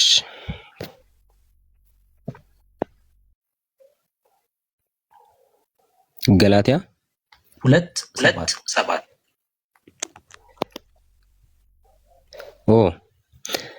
ተመልሰው ግን ጴጥሮስ ለተገረዙት የሆነው ወንጌል አደራ እንደተሰጠው እንዲሁ ለእኔ ላልተገረዙት የሆነው ወንጌል አደራ እንደተሰጠኝ እዩ ይላል። እሺ የተገረዙት የተባሉት ምኖች ናቸው? የተገረዙት ያው በአይሁድ ስርዓት፣ በእስራኤላውያን ስርዓት የአብርሃም እስራኤላውያን። ያልተገረዙት የተባሉት አሕዛብ አይደል? አሕዛብ ኢትዮጵያን ጨምሮ ማለት ነው። ናይስ። ሶ ላልተገረዙት የሆነውን ወንጌል አደራ ተሰጠኝ ይላል። አሁን ይሄ ጳውሎስ የተሰጠው የወንጌል አደራ ምን እንደሆነ ልነግርህ ስለፈለኩ ነው። ጻፈው እሺ፣ እና አንብበው፣ በደንብ አንብበው። የሐዋርያት ሥራ መጽሐፍ ምዕራፍ 26 ከቁጥር 1 እስከ ቁጥር 18 ድረስ አንብበው እሺ። ምንድነው ጳውሎስ ላልተገረዙት ወገን የሆነውን አደራ ተሰጠኝ ሲል ምን እያለ ነው የሚለውን ደማስቆን ይተርካል እዛ ክፍል ላይ። እና የሐዋርያት ሥራ 26 ከቁጥር 1 እስከ 18 እሺ፣ በደንብ አንብበው። ጌታ ኢየሱስ ተገልጦለት ደማስቆን ከስን በሐዋርያት ሥራ 9 ላይ አይደለ ለጳውሎስ ጌታ የተገለጠለት። ከዛ ስለሆነው ነገር እየተረከ ነው እዚህኛው ክፍል ላይ እና እሱን እንድታነበው ነው እያልኩ ያለሁት። የሐዋርያት ሥራ ናይስ ከቁጥር ምዕራፍ 26 ከቁጥር 1 እስከ 28 እስከ 18 ድረስ። እሺ ቴንክ ዩ። ተባረክ፣ አትጥፋ። ፎሎ ላድርግ እና እስኪ እናውራ ደግሞ። አብሽር፣ እናወራለን። አብሽር። ፎሎ አድርጌያለሁ። ግን ዳጊን ሰላም በልልኝ። ሰላም በለው፣ ይሰማህ ከሆነ ይመልስልሃል። ዳጊሻ በቃ ተኝቷል። ስራ ላይ ሆኖ ነው የሚሆነው ወይ የዘመረ ይሆናል። እሺ ይሰማሃል። ትወደዋለህ? አብሽር። ደስ ይለኛል። ዲቤት ላይ ጥሩ ነው እንትን ይላል። ኢትዮጵያ ሲመጣ ላገናኝክ ደስ ይለኛል። እና ነገ ከመጣ ስለ ጥምቀት ታወራኛለህ ብለዋል በለው። የት ነህ አንተ ያለው? ኢትዮጵያ ነኝ። እሱ የት ነው ያለው? ከሀገር ውጭ ነው። በቃ ይመጣል። ሲመጣ አገናኛቸዋለሁ። አብሽር፣ ጣጣ የለውም። እናንተም ግን አንብቡ እስቲ። እሺ እናነባለን። እስኪ ምን ላንብብ? እስኪ ንገር። የለኔ ደግሞ እኔ በደንብ እንድታነብልኝ የምፈልገው ማለት ነው የዕብራውያን መልእክትን ነው። ዕብራውያን መልእክትን ስለ ክርስቶስ የክህነት አገልግሎት በደንብ ደስ ይለኛል። ክርስቶስና ስለ ጥምቀት ላይ የተያያዙ ነገሮችን ክርስቶስ ጥምቀትን እንዴት እንደመሰረታትና ከመሰረታት በኋላ ለሐዋርያት እንዴት አደራ ብሎ ሰጥቶ እንዲያጠምቁ ምናምን አሳምነው እንዲያጠምቁና የክርስቶስ ልጅነት የእግዚአብሔር ልጅነት እንዲያገኙ እንዴት አደራ እንደሰጣቸው ምናምን ነገር አንብብ። ግን ከዛ በበለጠ ደግሞ ዕብራውያን ምዕራፍ 1 ላይ እስከ ምዕራፍ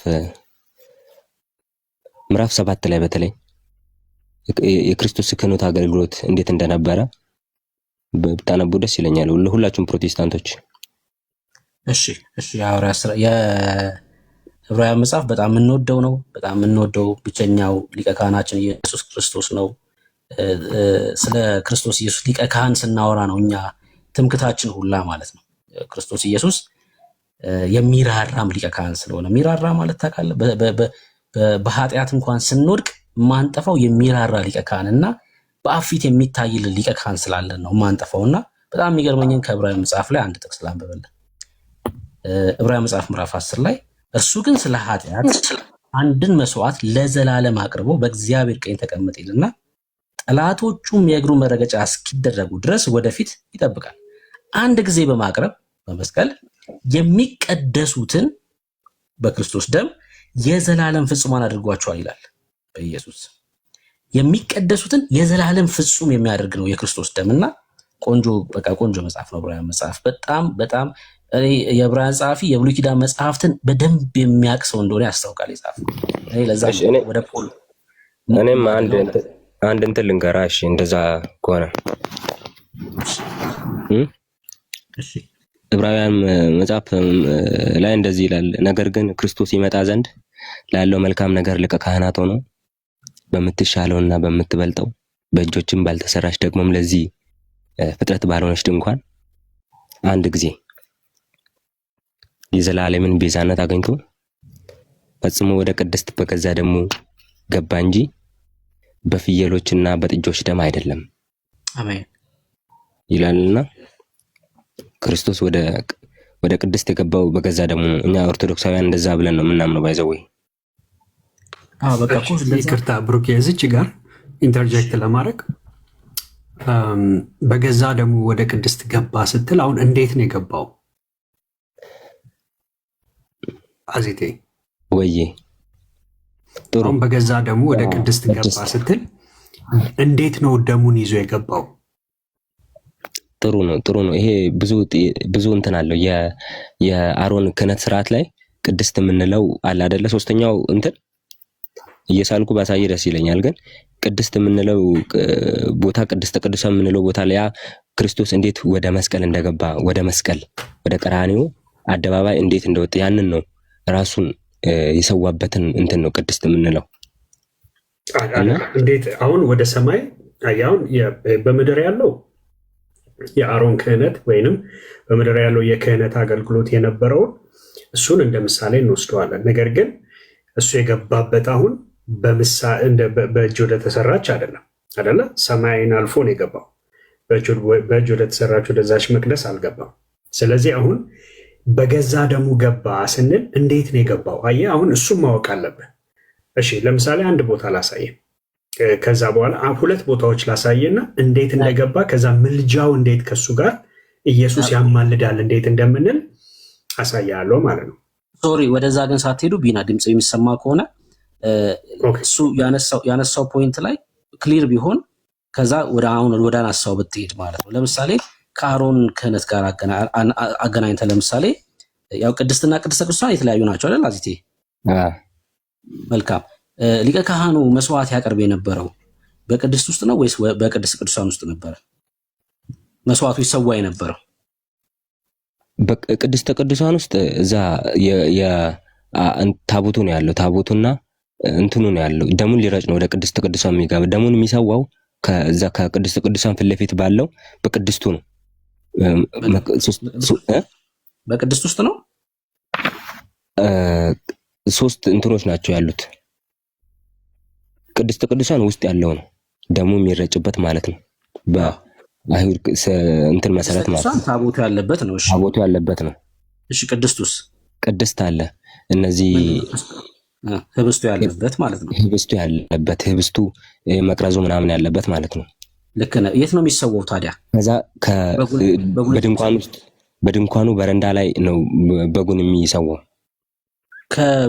ወይ ከመገናኛው ድንኳን ውጭ ወይ ደግሞ ከሰለሞን ቤተ መቅደስ ውጭ አይደለ? የራሱ መሰዊያ አለው። አዎ የሚቃጠልበት ጠረጴዛ ምናምን አለው። አልታር አለ።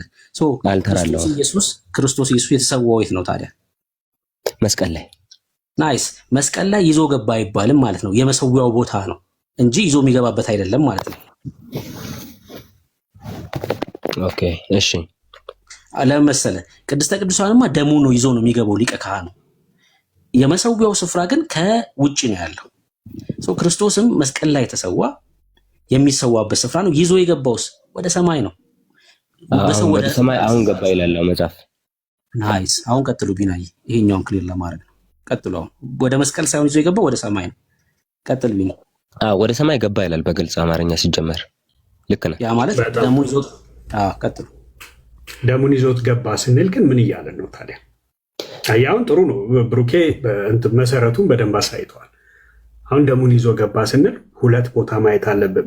ምክንያቱም ከሱ ጋር ነው የሚገናኘው ምልጃው። ገብቷል? አሁንም ክህነቱም ምልጃውም የሚገናኘው ከነዚህ ከሁለቱ ሀሳቦች ጋር ነው። አንደኛው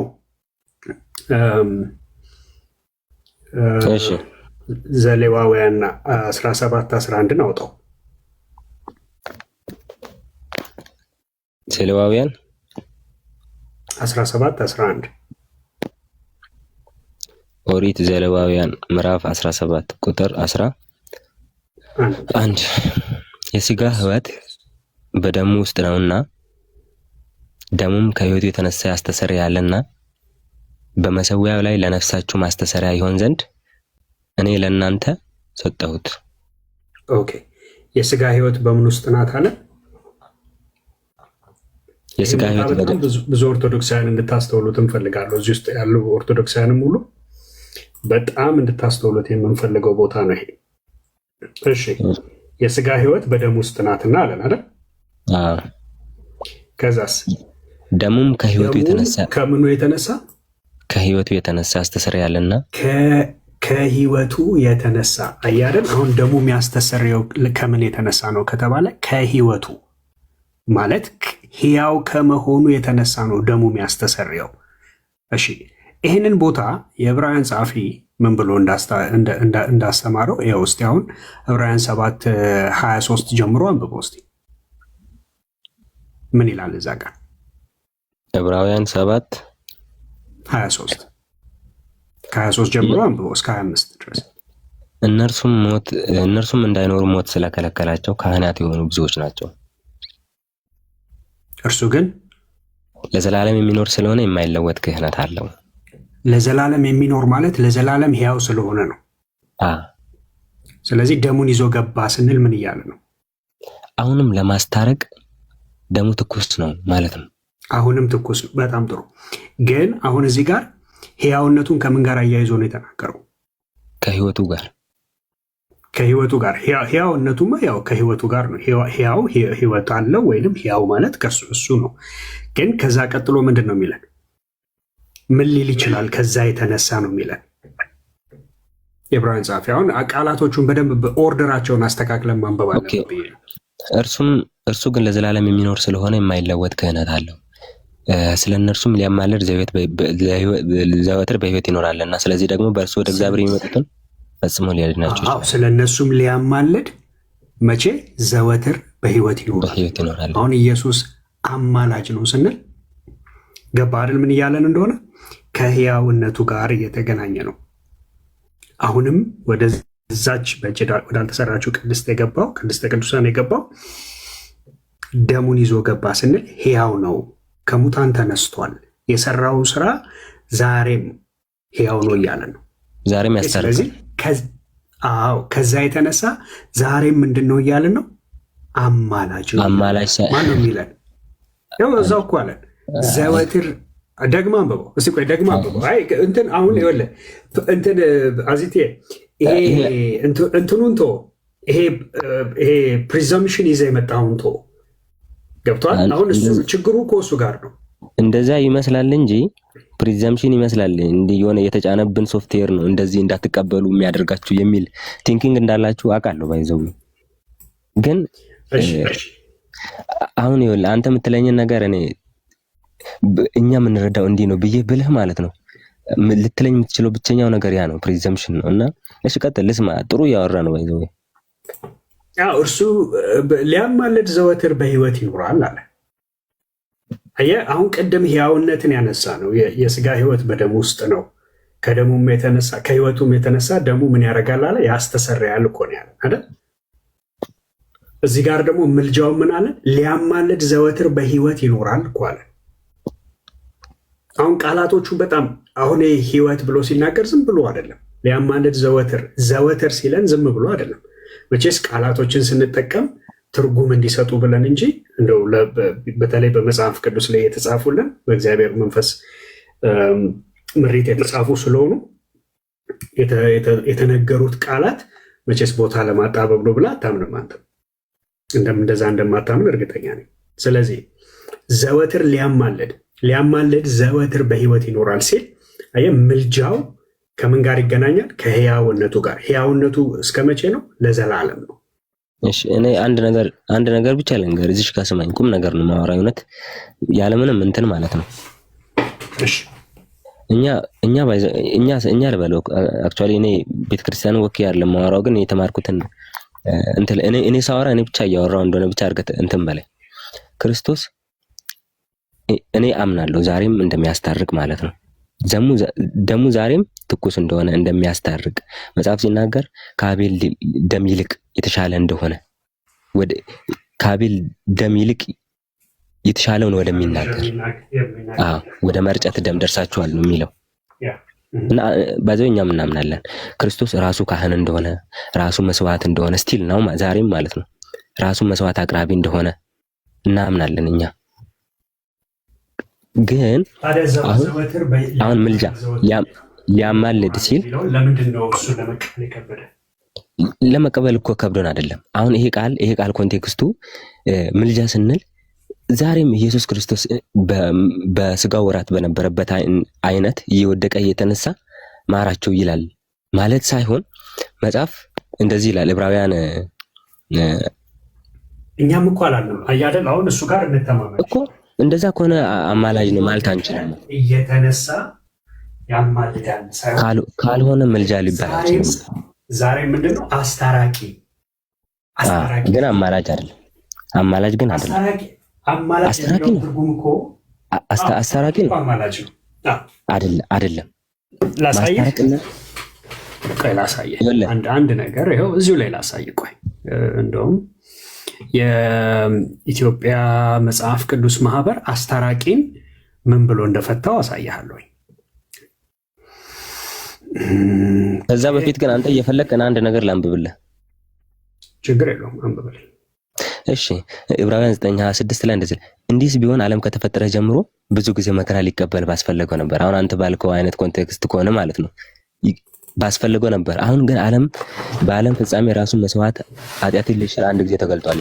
አሁን ግን በዓለም ፍጻሜ ራሱን በመስዋዕት ኃጢአትን ሊሽር አንድ ጊዜ ተገልጧል ይላልና በቃ ያ ጊዜ አልገባኝም። እያወጣው አልሰማውም።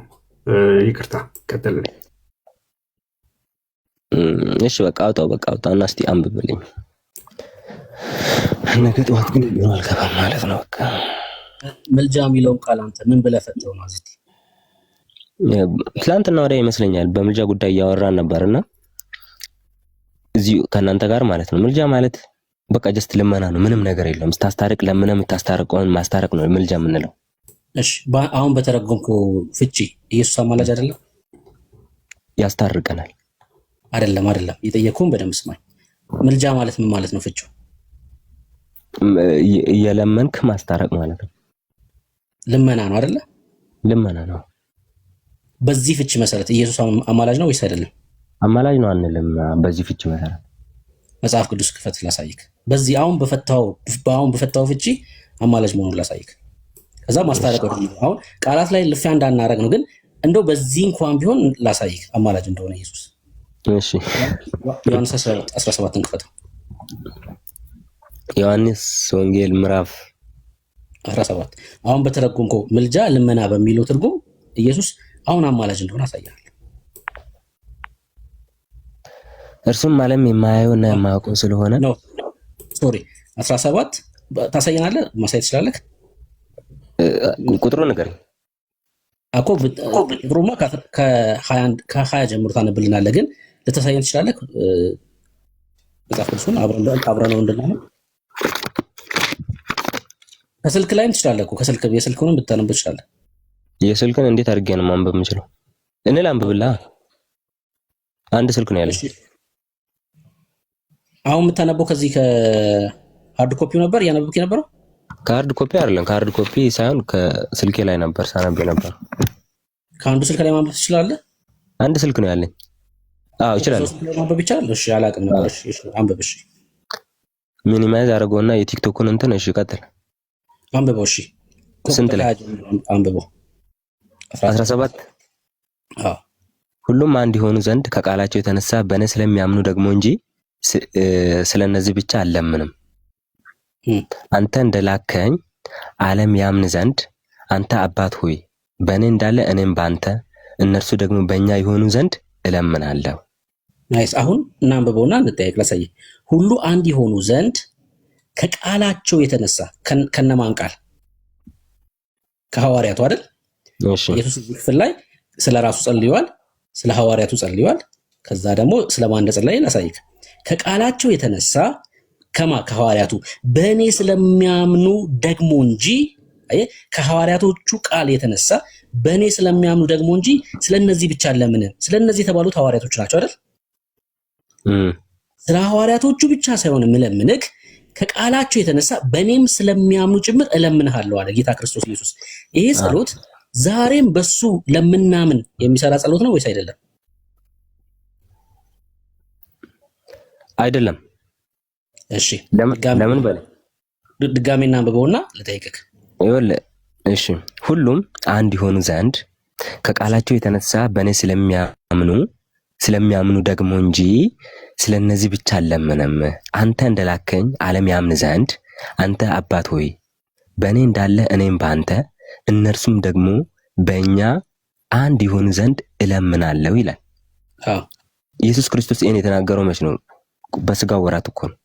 ኦፍኮርስ አዎ፣ በስጋው ወራት የጸለየው ጸሎት ግን ለእኛም ጭምር የተጸለየ ጸሎት ነው እያልኩ ነው ያለሁት። እሱማ እኮ ግልጽ እኮ ነው። ያ ማለት አንዴ የተጸለየው ጸሎት ለዘላለም በሱ ለሚያምኑት የሚሰራ ከሆነ በአንተ ፍቺ መሰረት አማላጅ ነው ማለት ነው። ኖ አይደለም። በስጋ ወራትማ ኦፍኮርስ ያማልዷል እኮ እንደዚህ ይላል ዕብራውያን 5 ላይ።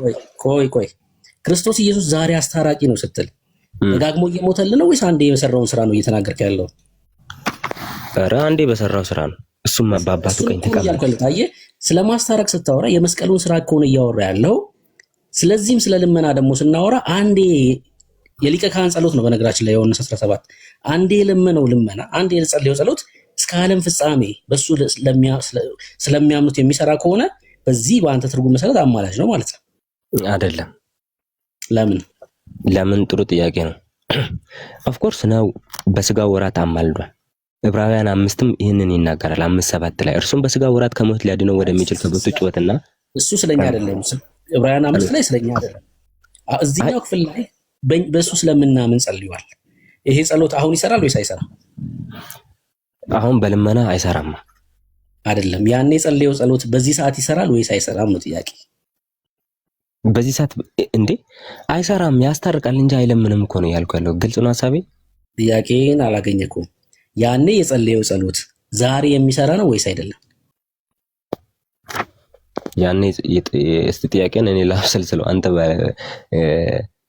ያኔ የጸለየው ጸሎት ዮሐንስ 17 ላይ የጸለየው ጸሎት ጌታ ዛሬም የሚሰራ ጸሎት ነው ወይስ አይደለም? በምልጃ ማለት ነው። ጸሎቱ ዛሬ ይሰራል ወይስ አይሰራም? በነገራችን ላይ ዮሐንስ ወንጌል 17ን አንድምታ የኦርቶዶክስን ብታይ ማለት ነው እኔ እያልኩ ያለው ነው የሚናገረው። አንድምታው ካለክ ወይ ደግሞ ኤርሚ ከፍቶ ያሳየናል። ኤርሚ ጋር ስላለ ማለት ነው ቤት ከሆነ ግን ራሱ ይሄ ክፍል እየተናገረ ያለውን ኦርቶዶክስ ልክ እንደዚህ ነው ያብራራቸው በአንድምታዋ ማለት ነው። ክፍሉም እየተናገረ ያለው ስለነዚህ ብቻ ሳይሆን መለምነ ከቃላቸው የተነሳ በእኔም ስለሚያምኑ ጭምር እለምንሃለሁ እያለ ነው እኮ ያለው ጌታ። አንዴ ነው የተጸለየው ጸሎቱ፣ ግን ያ ጸሎት አንዴ ብቻ የሚሰራ ሳይሆን ሁሌም የሚሰራ ነው። አንዴ የተጸለየ ግን አገልግሎቱ ሁሌ የሆነ ነው። ተስማማለህ በዚህ ሐሳብ? እንደዛማ ከሆነ በምልጃ አይደለም እንጂ እኮ አገልግሎቱ አሁንም ቢሆን እኮ ይሰራል። መች ተቋረጠ? ምኑ ጸሎቱ? አገልግሎቱ። አይ ጸሎቱ የሚሰራ ነው ወይስ አይደለም? ያኔ የጸለየው ጸሎት ዛሬ ይሰራል አይሰራም? ለኛ ጌታ አልጸልይልንም። ተጸልዮልናል። በስጋ ወራትም ጸልዮልናል። ያ ጸሎት ዛሬም ለኛ ይሰራል አይደል? ስለዛም እኮ ነው የሚያስታርቀው። አይ ስለ እርቅ አይደለም እዚህ ክፍል ላይ ያወራ ያለው ስለ እርቅ ሳይሆን በእርሱ ያመኑ ሰዎች ስላላቸው አንድነት ነው እየተናገረ ያለው። በእርሱ ያመኑ ሰዎች ደግሞ አንድ እንዲሆኑ ጸልያለሁ ነው እያለ ያለው። ጸሎት ስለቀረቀው ሰዎች ምልጃው እርቅ ነው አይደለ? የሚያመጣልን ፋይናሊ ሪዛልቱ እርቅ ነው አይደለ? ያማልዳል የምትለው ሊያስታርቀን ነው አይደለ? እኛ በስጋ ወራት እንደነበረው አይነት እየወደቀ እየተነሳ አይለምንም ነው እንጂ አያስታርቅም አላልንማ። እኔም አላልኩም። አሁን እየወደቀ እየተነሳ እኮ አላልኩም። እኔም ካልሆነ አይማልድም ነው የምንለው። እኛ እሱን እኮ ነው የምንቃወመው። ባይዘው አንልማ። ሲጀምር እናንተ ናችሁ የምትሉት፣ እኛ ሳንሆን እሱን። በነገራችን ላይ እየወደቀ እየተነሳ አሁን ይለምናል የምትሉት እናንተ ናችሁ በመጽሐፍቶቻችሁ ላይ ማለት ነው። ታዲያ ኢየሱስ አሁንም ያማልዳል እያልከን እኮ ነው። ያማልዳል ስልህማ አንዴ የሰራው ስራ ዛሬም የሚሰራ ነው እያልኩ ነው። እሱማ ምንም ጥያቄ የለውም። እሱማ በቃ ያኔ ጸልዮ ጸሎት ዛሬም የሚሰራ ጸሎት ከሆነ ምልጃ ደግሞ ትርጉሙ ጸሎት ነው ካልከኝ እሱ አማላጅ ነው ማለት እኮ ነው። አለመቀበል እየተገዳደርክ ካልሆነ በስተቀር አይደለም። እኔም አሁንም ቢሆን ደግሜ ቅድም እየተናገርኩ ያለሁት ነገር እናንተ ያማልዳል ስትል ከዚህ በፊት እንደነበረው አይነት ነገር ኢየሱስ ክርስቶስ አይደለም። ስታምን በቃ የኃጢአትን ስርየት ታገኛለህ። አምነህ ስትጠመቅ ፔሬድ ያ ነው። ያንን የማስታረቅ አገልግሎት ስቲል ነው ይሰጣል። ሊቀ ካህንም ስለሆነ ማለት የሚምር ሊቀ ካህን ነው። ራሱ ይምረናል ነው እያልን ያለ ነው። እኛ እንደዛ ነው እያልን ያለ ነው። ለማንኛውም ግን ለሴት ቆይ ከቢኒ ጋር ማሳጨር ሳትጣ ላላመኑ ሰዎች ጌታ ሊቀ ካህን ነው እንዴ? ያላመነ ሰውማ ባለማመኑ ምክንያት አሁን ተፈርዶበታል። ላላመኑት ሊቀ ካህን ነው ወይስ አይደለም? ላላመኑት ሊቀ ካህናቸው ነው ወይስ አይደለም? ሊሆን አይችልም። ለአንተ ለዳንከው ሰው ሊቀ ካህን ነው። አዎ ኦልሬዲ ድነሃል አይደል? አዎ ድኜ ሊቀ ካህኔ ነው ስትል ምን እያልክ ምን ያደርግልኝ እያልክ የኃጢአትን ስርየት ይሰጠኛል እያልኩ ከራሱ ጋር ማለት ነው። ኦልሬዲ ከዳንክ በኋላ ማለት ነው። አዎ ከዳንክ በኋላ የኃጢአት ስርየት በዛው በክርስቶስ ኢየሱስ ነው የምታገኘው። አገኛለሁ። ማንኛውም አይነት ነገር በስሜ ብትለምኑ እኔ አድርገዋለሁ ስለሚል ያደርጋል። እሺ አውዱ እሱ አይገናኝም ከዚህ ጋር። ግን ዞሮ የኃጢአት ሊቀ ካህኔ ስለሆነ በሱ ደም ነው ማገኘው ካልክ ዞሮ እኛ ስለ ምልጃ ስናወራ ከዚህ የወጣ አይደለም። በቃ ከዚህ አንግል ከሆነ የቃላት ልዩነት ነው እንትን ነው ያለን ማለት ነው። ስለዚህ አስተሳሰባችን አንድ አይነት ነው። የቃላት ጉዳይ ነው ያለን ማለት ነው። መጣችኋል እኮ ወደ ክለብ። በነገራችን ላይ ቆይ ክለቦቹ ተሆነ ወይ መጣችኋል። አሁን ጥሩ ነው። በነገራችን ላይ በቃ ጥሩ ነው። አንድ ጥያቄ ብቻ ልጠይቅና እንትን ልበል። አንድ ጥያቄ ብቻ ልጠይቅ። እሺ የመጨረሻ ጥያቄ ልጠይቅ፣ አንተ ትጠይቀኛለህ። ኢየሱስ ክርስቶስ አሁንም በዚህ በማስታረቁ በምልጃው የኃጢአት ስርየት የምታገኝ ከሆነ የእነ ማርያም ምልጃ ለአንተ ምን ያደርግልሃል? ያ ሌላ ይሄ ሌላ ባይዘው አራምባና ቆቦን ኢቭን አይገናኝም እኮ። የቆቦን ንገረን እሺ። ያራምባውን ነግረኛል። የቆቦ ምሳሌ አጥቶ ምንድነው? አንድ ሰው ማለት ነው ድንግል ማርያምን አማልጅን ለማለት መጀመሪያ ራሱ ክርስቲያን መሆን አለበት። ገብቶኛል። አዎ ክርስቲያን ለሆንከውም እኮ ለአንተ ኢየሱስ ሊቀ ካህኔ ነው በሱ ነው የኃጢአት ስርየት ማገኘው ካልከኝ የማርያም ምልጃ ለአንተ ምንድነው ጥቅሙ ነው? ወደ ንስሐ ያቀርበኛል። በክርስቶስ አይደል የምቀርበው ወደ ንስሐ እኮ የንስሐውን ሪዛልቱ የሚሰጠኝ ክርስቶስ ስለሆነ ነው እኮ። በእሱ ራሱ አይደል እንዴ ወደ ንስሐ የጻድቅ ሰው ጸሎት በስራዋ እጅግ ኃይልን ታደርጋለች ስለሚል አይልም። ስለዚህ አይደለም የሚያወራው እሱ ስለማለት የሚያወራ አይደለም። እሺ አንተ ጥያቄን በደንብ ያዘውን እኔ ልጠይቅህ። እሺ ልጠይቅህና ከዛ በኋላ እንዝጋውና ከፈለክ ሌላ ቀን እናወራለን። ከቢኒ ጋር የጀመራችሁትን አንተ መልስልኝ። አንተ እንድትመልስልኝ ነው የፈለኩት። ገብቶኛል። እኔ ልመልስልህና ከቢኒ ጋር የጀመራችሁትን ጨርሱት ነው ያልኩት። በመሀል ስለገባሁ ችግር የለውም። በጥሩ በቃ አሁን መጨረሻ ላይ እኮ እንደውም እጅ መጨባበጥ ነበረባችሁ አዜቴ። እሺ እቺን ብቻ መልስልኝና ችግር የለውም። ከዚህ በኋላ እኮ ብለህ እጅ መጨባበጥ ነበረብህ። አብሽር እንጨባበጣለን። ጠይቀኝ። እሺ ዕብራውያን 7:20 ስንት ላይ ነበረ? 3 ላይ እነርሱም እንዳይኖሩ ሞት ስለከለከላቸው ካህናት የሆኑ ብዙዎች ናቸው ይላል። ከላይ ደግሞ 20 እና 21 ላይ እነርሱም ያለ መሐላ ካህናት ሆነዋልና እርሱ ግን ጌታ አንተ እንደ መልከጼዴቅ ሹመት ለዘላለም ካህን ነህ ብሎ ማለ አይጸጸትም ብሎ በተናገረለት ቃለ ከመሐላ ጋር ካህን ሆኗልና ያለ መሐላ ካህን እንዳልሆነ መጠን እንዲሁ ኢየሱስ ለሚሻል ኪዳን ዋስ ሆኗል ካለ በኋላ ቁጥር 23 ላይ እነርሱም እንዳይኖሩ ሞት ስለከለከላቸው ካህናት የሆኑ ብዙዎች ናቸው። እነርሱም የተባሉት ማን ናቸው? የብሉይ ኪዳን ካህናት፣ እነዚህ ያለ መሐላ ካህናት የሆኑት ማለት ነው። ሌዋውያኑ ማለት ነው። የብሉይ ኪዳን ካህናት እነርሱም የተባሉት እነሱ ናቸው አይደለ ካልከኝ፣ እርሱ ግን ለዘላለም የሚኖር ስለሆነ የማይለወጥ ክህነት አለው። እርሱ የተባለው እዚህ ጋር ኢየሱስ ክርስቶስ ነው አይደል? ልክ ነህ። ኢየሱስ ክርስቶስ ነው። ከዛ ምን ይላል ቁጥር 25 ላይ ስለ እነርሱም ሊያማልድ ዘወትር በሕይወት ይኖራልና ይላል። ስለነማን? ስለነ እርሱም ይላል። እነርሱ የተባሉት ማን ናቸው? ከላይ የብሉይ ኪዳን ካህናት ራይት? ልክ ነህ አንተ። ኢየሱስ ስለኛም ወይ ካማለደ አይቀር መሆን ያለበት ስለኛ ነው እንጂ ስለ ብሉይ ኪዳን ካህናት ያውም ሞት ስለከለከላቸው ያውም ስለሞቱት በሞት ስለተገቱት አይደለም መሆን የነበረበት። ጥያቄ ጠይቄና ለመልስልህ። እነርሱም የተባሉት ካህናት ከሆኑ ኢየሱስ እንዴት ነው ለሞቱት ለብሉይ ኪዳን ካህናት ሊያማልድ በሕይወት የሚኖረው ነው? እንደዛ ማለት አይደለም። ስለ እነርሱ ሲል ቃሉ ለነዛ ለሞቱት ሰዎች እያለ ሳይሆን እነሱ ሞት ይዟቸዋል፣ ኦልሬዲ አገልግሎታቸው አብቅቷል እና ስለ እነሱ ለምሳሌ የሆነ ካምፓኒ ላይ ማናጀሩ የሆነ ሰው ወክሎ ቤት ፎር ብሎ ይፈርማል። ቃሉ ፎር ነው የሚለው በነገራችን ላይ። እነሱ ስለሌሉ የነሱ አገልግሎት ስለቆመ በእነሱ ቦታ ተገብቶ ዘላለማዊ ሊቀ ካህን የሆነው ኢየሱስ ክርስቶስ ይሰራል። የሱ ነው የሚሰራው እያለን ነው ክፍሉ። ስለ እነርሱ ቢለው የቀደመው የሚጽፈው የዕብራውያን ጸሐፊ ለኪዳኑ ሰዎች ነው፣ ያውቃቸዋል። እነዚህ ሰዎች ባክግራውንዳቸው ምንድን ነው? ያን ስራ ሲፈጽሙ የነበሩ ሰዎች። አሁን ለአሕዛብ ቢሆን መልእክት አይጻፍም፣ እንደዚህ ተብሎ አይጻፍም። እነሱስ ሲሰዉ የነበሩ ሰዎች ናቸው፣ መስዋዕት ሲያቀርቡ የነበሩ እና አሁን ስለ እነርሱ አሁን የሉም፣ እነሱ ሞታ ይዟቸዋል። አሁን ዘላለማዊ ሊቀ ካህን አለ ማ ኢየሱስ እና በእነርሱ ቦታ ተገብቶ ዘላለማዊ ሊቀ ካህን የሆነው እርሱ ይህን ስራ ይሰራል እያለን ያለው ማለት ፎር የምትል ቃል ናት ያለችው እዛ ክፍል ላይ ማለት ነው። እና የእነሱ አገልግሎት አብቅቷል፣ በሞት ተገቷል እና ስለ እነርሱ በእነሱ ቦታ ተገብቶ ማለት ነው ዘላለማዊ ሊቀ ካህን እርሱ የእነሱን ስራ ተክቷል። ለዛውም የእሱ ሊቀ ክህነት ቅድም ስታነብ ምን ብሏል? የእነሱ በምንድን ነበር?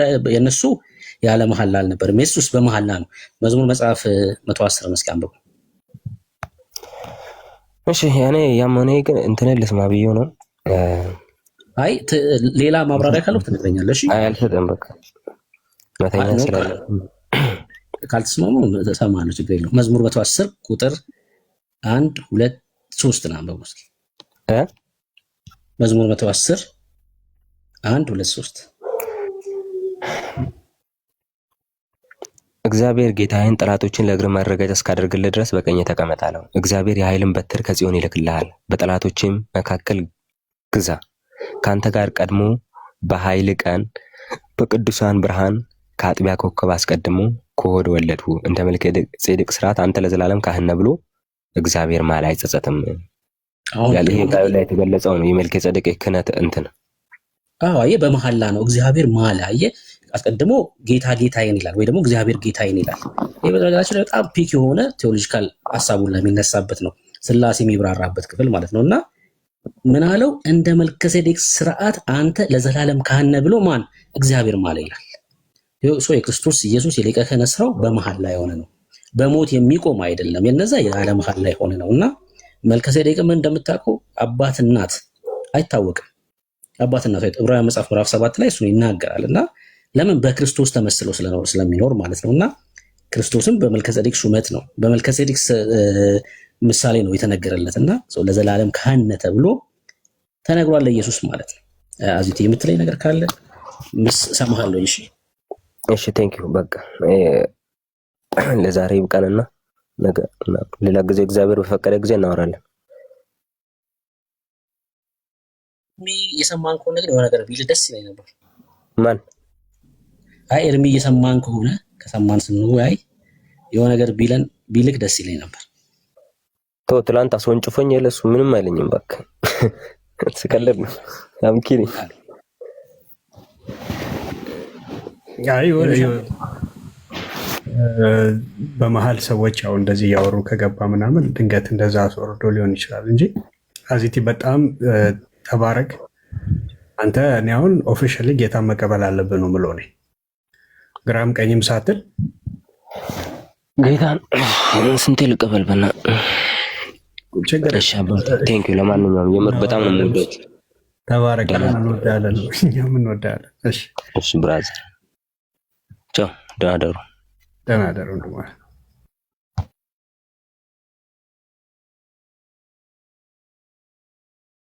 አያ ቢኒ ሰው መጽሐፍ ቅዱስ ካነበበ የትም ስፍራ ይሁን እንዴት እንደሚቀየር ኦያ እግዚአብሔር መጽሐፍ ቅዱስ ብቻ ሰው ካነበበ እኮ በቃ that's it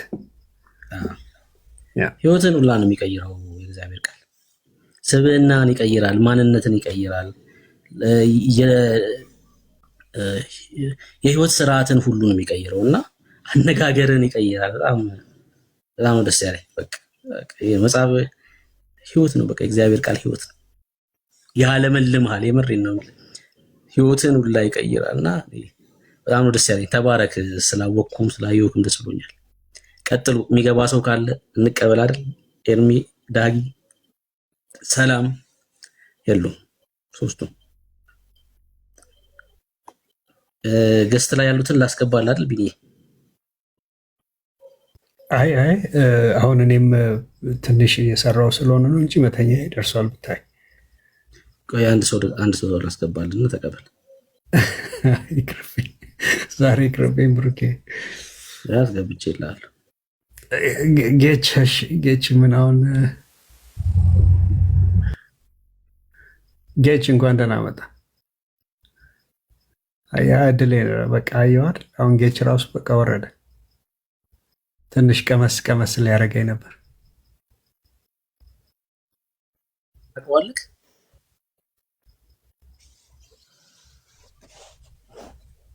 ብሩኬ አለ ታውቀዋለህ ወይ? ታውቀዋለህ? ጌች አልፎ ላስላስ የሚያደርገን ሰው ነው። አላውቀውም ነበር። አይ ሰው ግን ምንም ቢያደርገንም በደስታ እንቀበለዋለን። ባይዘ ሲሳደቡን አይቀፈኝም። እዚህ ውስጥ ያላቸው ወገኖች አንተም ማንም ይደብረው እንዳለ አይ ዶንት ቲንክ ሶ። ስድብ ደስ ይላል ማለት ስለ ጌታ መሰደብ እንኳን በጣም ኢትስ አሜዚንግ። እሺ ወገኖች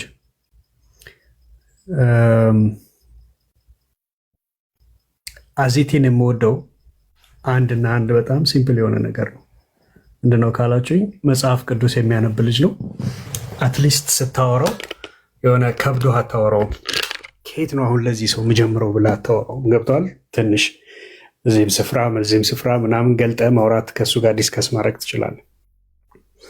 ኦርቶዶክሳውያንም ይህንኑ ፈለግ ብትከተሉ መልካም ነው። ገድል፣ ድርሳን፣ ታምራት ገደል ይዘዋችሁ ከሚከቱ ነገሮች ጌታ ይጠብቃችሁ።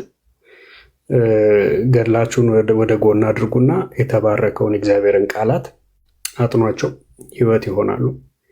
መጽሐፍ እንደሚናገር ዕብራውያን ምዕራፍ 4 ላይ ቁጥር 12 የእግዚአብሔር ቃል ሕያውና የሚሰራ ነው። ሕያውና የሚሰራ ሰራተኛም ነው። ስራ ይሰራል። ሊትራሊ ሙቭ ያደርጋል ማለት ነው። አሉላ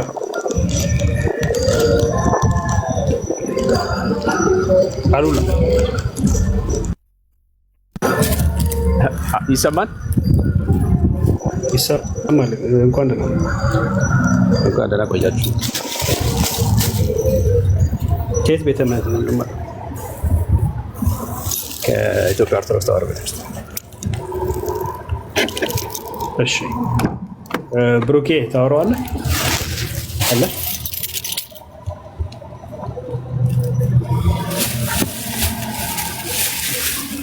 ታወራዋለህ ካለ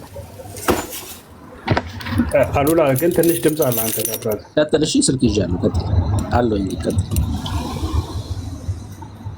ኦኬ እሺ አንዴ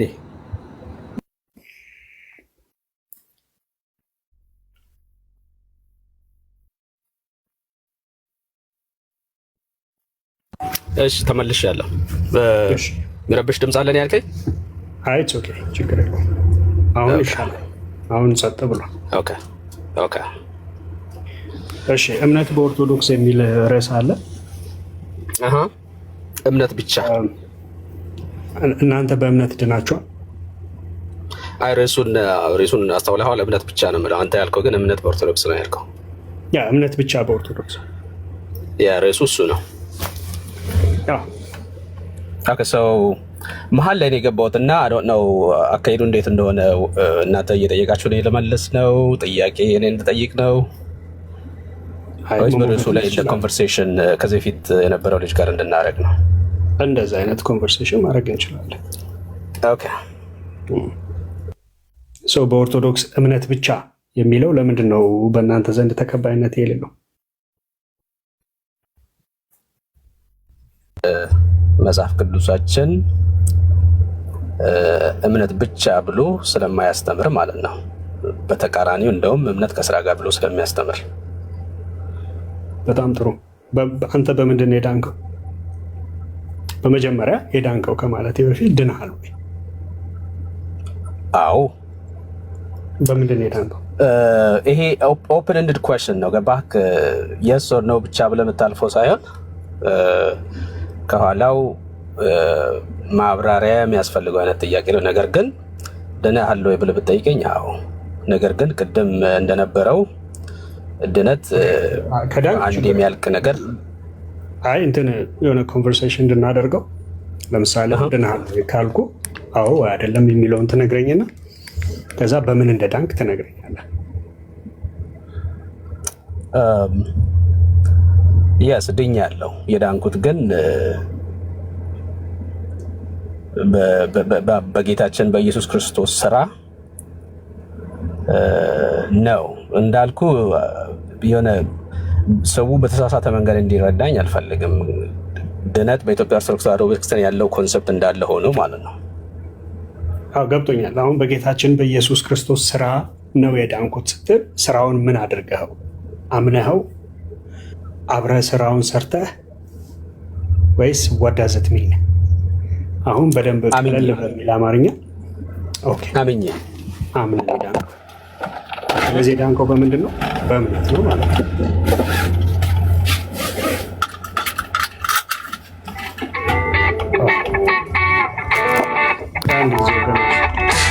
ኦኬ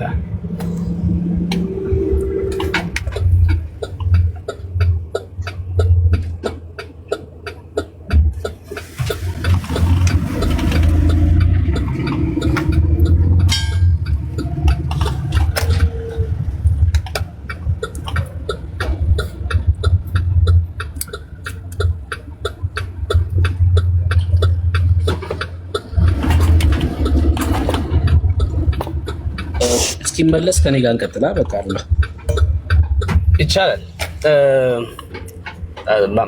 ማን እንትና ነህ? አዎ እኔ ነኝ። ቢኒያም ማን ነው? ብሩክ። ኦኬ አዎ ኦኬ። እሺ እሺ፣ ቀጥል ሀሳብህን ልስማና አገስ ስለ ድነት እያወራን ነው። እሱ እየጠየቀኝ ነበር። በእርግጥ እንደው ርዕሱ እንዳለ ሆኖ አንድ ለሁላችንም እንደ ምክር አይነት ብጤ ወይንም እንደ ሰጀሽን መናገር ይቻላል። ምክር ሳይሆን እንደ ምክርም ማለት ይቻላል። እኔ እድገቴ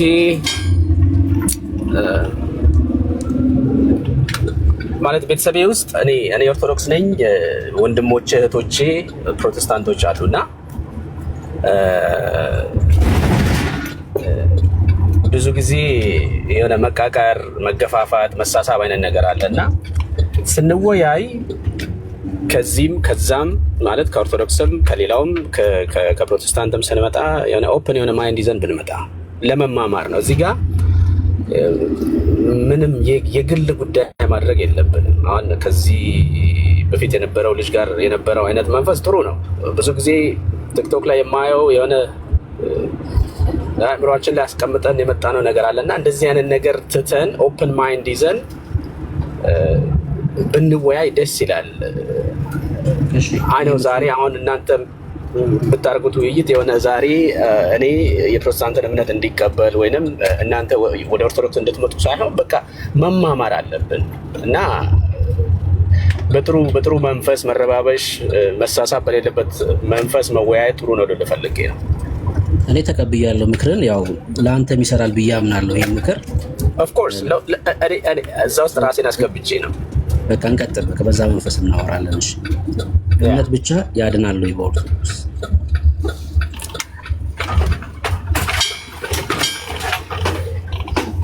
እምነት ብቻ ያድናል ወይ በኦርቶዶክስ ነው ያልከኝ ጥያቄ? አዎ በእምነት ብቻ ነው የዳንከው አንተ?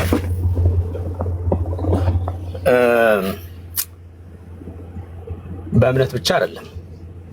በምን ጭምር ነው የዳንከው? እሺ ነገር ግን ይህንን ኤክስፕሌን ለማድረግ የሆነ እንትን ማለት መቻል አለብኝ።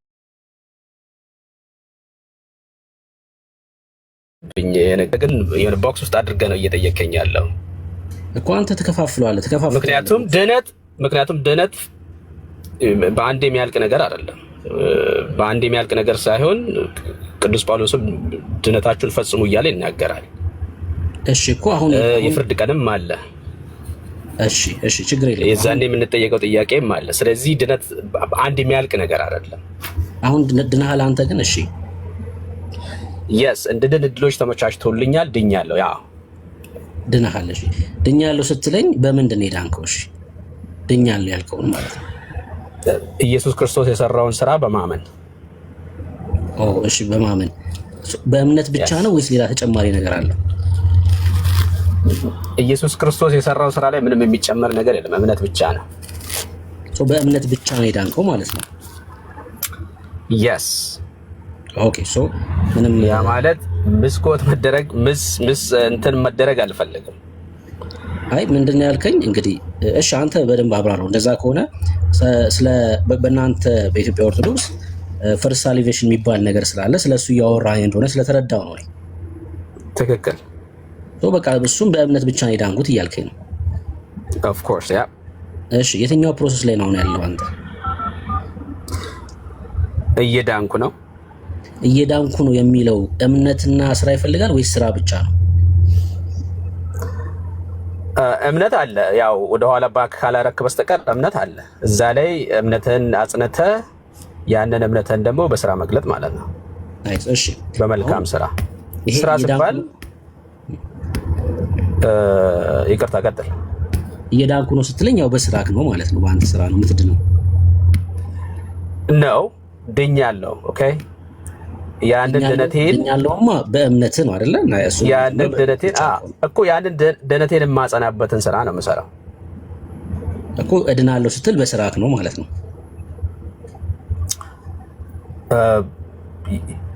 የስ ድነቱ በእምነት የዳንኩት ድነት አለ። እዛ ላይ ስራ መጨመር ማለት ነው። ለምሳሌ ድኛለሁ ስትል ማለት ነው በእምነት ብቻ የዳንከው መዳን ማለት ነው። ምንክ ነው የዳነው? ምንክ ነው የዳነው? ነፍሴ፣ ሌላስ? ስጋዬ፣ መንፈሴ፣ ሁለመናዬ። በእምነት ብቻ ሁለመናክ፣ ነፍስ፣ መንፈስ፣ ስጋህ ድኗል። ትክክል። እየዳንኩ ነው ስትልስ ምንህ ነው የሚድነው? ይሄ ጥያቄ በራሱ ስህተት ነው። ምንድን ነው ብለህ መጠየቅ ለጠየቀው ጥያቄ መልሻለሁ። ድነቴን የማጸናበት ነው። እየዳንኩ ስል ድነቴን የማጸናበትን ስራ እየሰራው እስከ ፍጻሜ ድረስ እስከ ክርስቶስ መምጫ ማለት በስጋ እስካለው ኦፍ ኮርስ በስጋ እስካለው ድረስ እቀጥላለሁ ማለት ነው እንጂ ድጋሚ ስጋዬን፣ ነፍሴን፣ መንፈሴን ለማዳን ስራ እየሰራ ነው እያልኩኝ አይደለም። ያ ማለት እየዳንኩ ነው ሳይሆን እየፈጸምኩ ነው እያልክ ያለው። ድነታችንን እየፈጸምን ነው ያስ እንጂ እየዳንክ አይደለም ማለት ነው። እየዳንኩ ነው ካልከኝ ምን የሚል ጥያቄ ስለሚያስነሳ፣ ምክንያቱም ድነትን ልታጣው ትችላለህ የተባልከውን ነገር ካላደረግ። ማጣት ደግሞ እሺ ሌላ ነው። በሆነ ምክንያት አጣሁ የሚል ሀሳብ ነው እሱ የሚመጣው። አሁን ሰው እየዳንኩ ነው ሳይሆን ድኜ ድነቴን እየፈጸምኩ ነው ወደሚለው ሀሳብ መጥታል። በስራ ድነቴን እየፈጸምኩ ነው። አሁን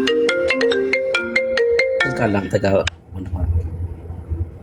ይቅርታ ስልክ ገብቶ ነበር። ችግር የለውም። እሺ አሁን መልካም ስራ የምትሰራው የዳነ ማንነት ስላለክ ነው ወይስ ለመዳን ነው የምትሰራው?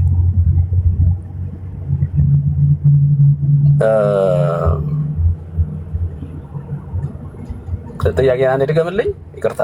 አሁን መልካም ስራ የምትሰራው የዳነ ማንነት ስላለክ ነው ወይስ ለመዳን ነው የምትሰራው? ድነቴን ለማጽናት። ምክንያቱም መልካም ስራ ማንም ይሰራል፣ ያልዳነም ሰው ሊሰራ ይችላል። አይ አንተ ኦሬዲ ድኛለሁ ስለ ድነቴን ለማስጠበቅ እሱ ያንተ መልስ ነው የሚሆነው። የኔ ጥያቄ የዳነ ማንነት ስላለክ ነው መልካም ስራ እየሰራ ያለው ወይስ ሰርተን ለመዳን ነው እየሰራ ያለው? ፐርሰናሊ እየጠየቀኝ ከሆነ የስ። ነገር ግን ደግሞ ይሄንን ሀሳብ ሰፋ አድርገን እንወስደው ካልን ትክክል። የዳነ ማንነት መዳን የግል ስለሆነ ያው ከአንተ ጋር ነው። ያንን ያነሳሁት ለምንድን ነው የሆነ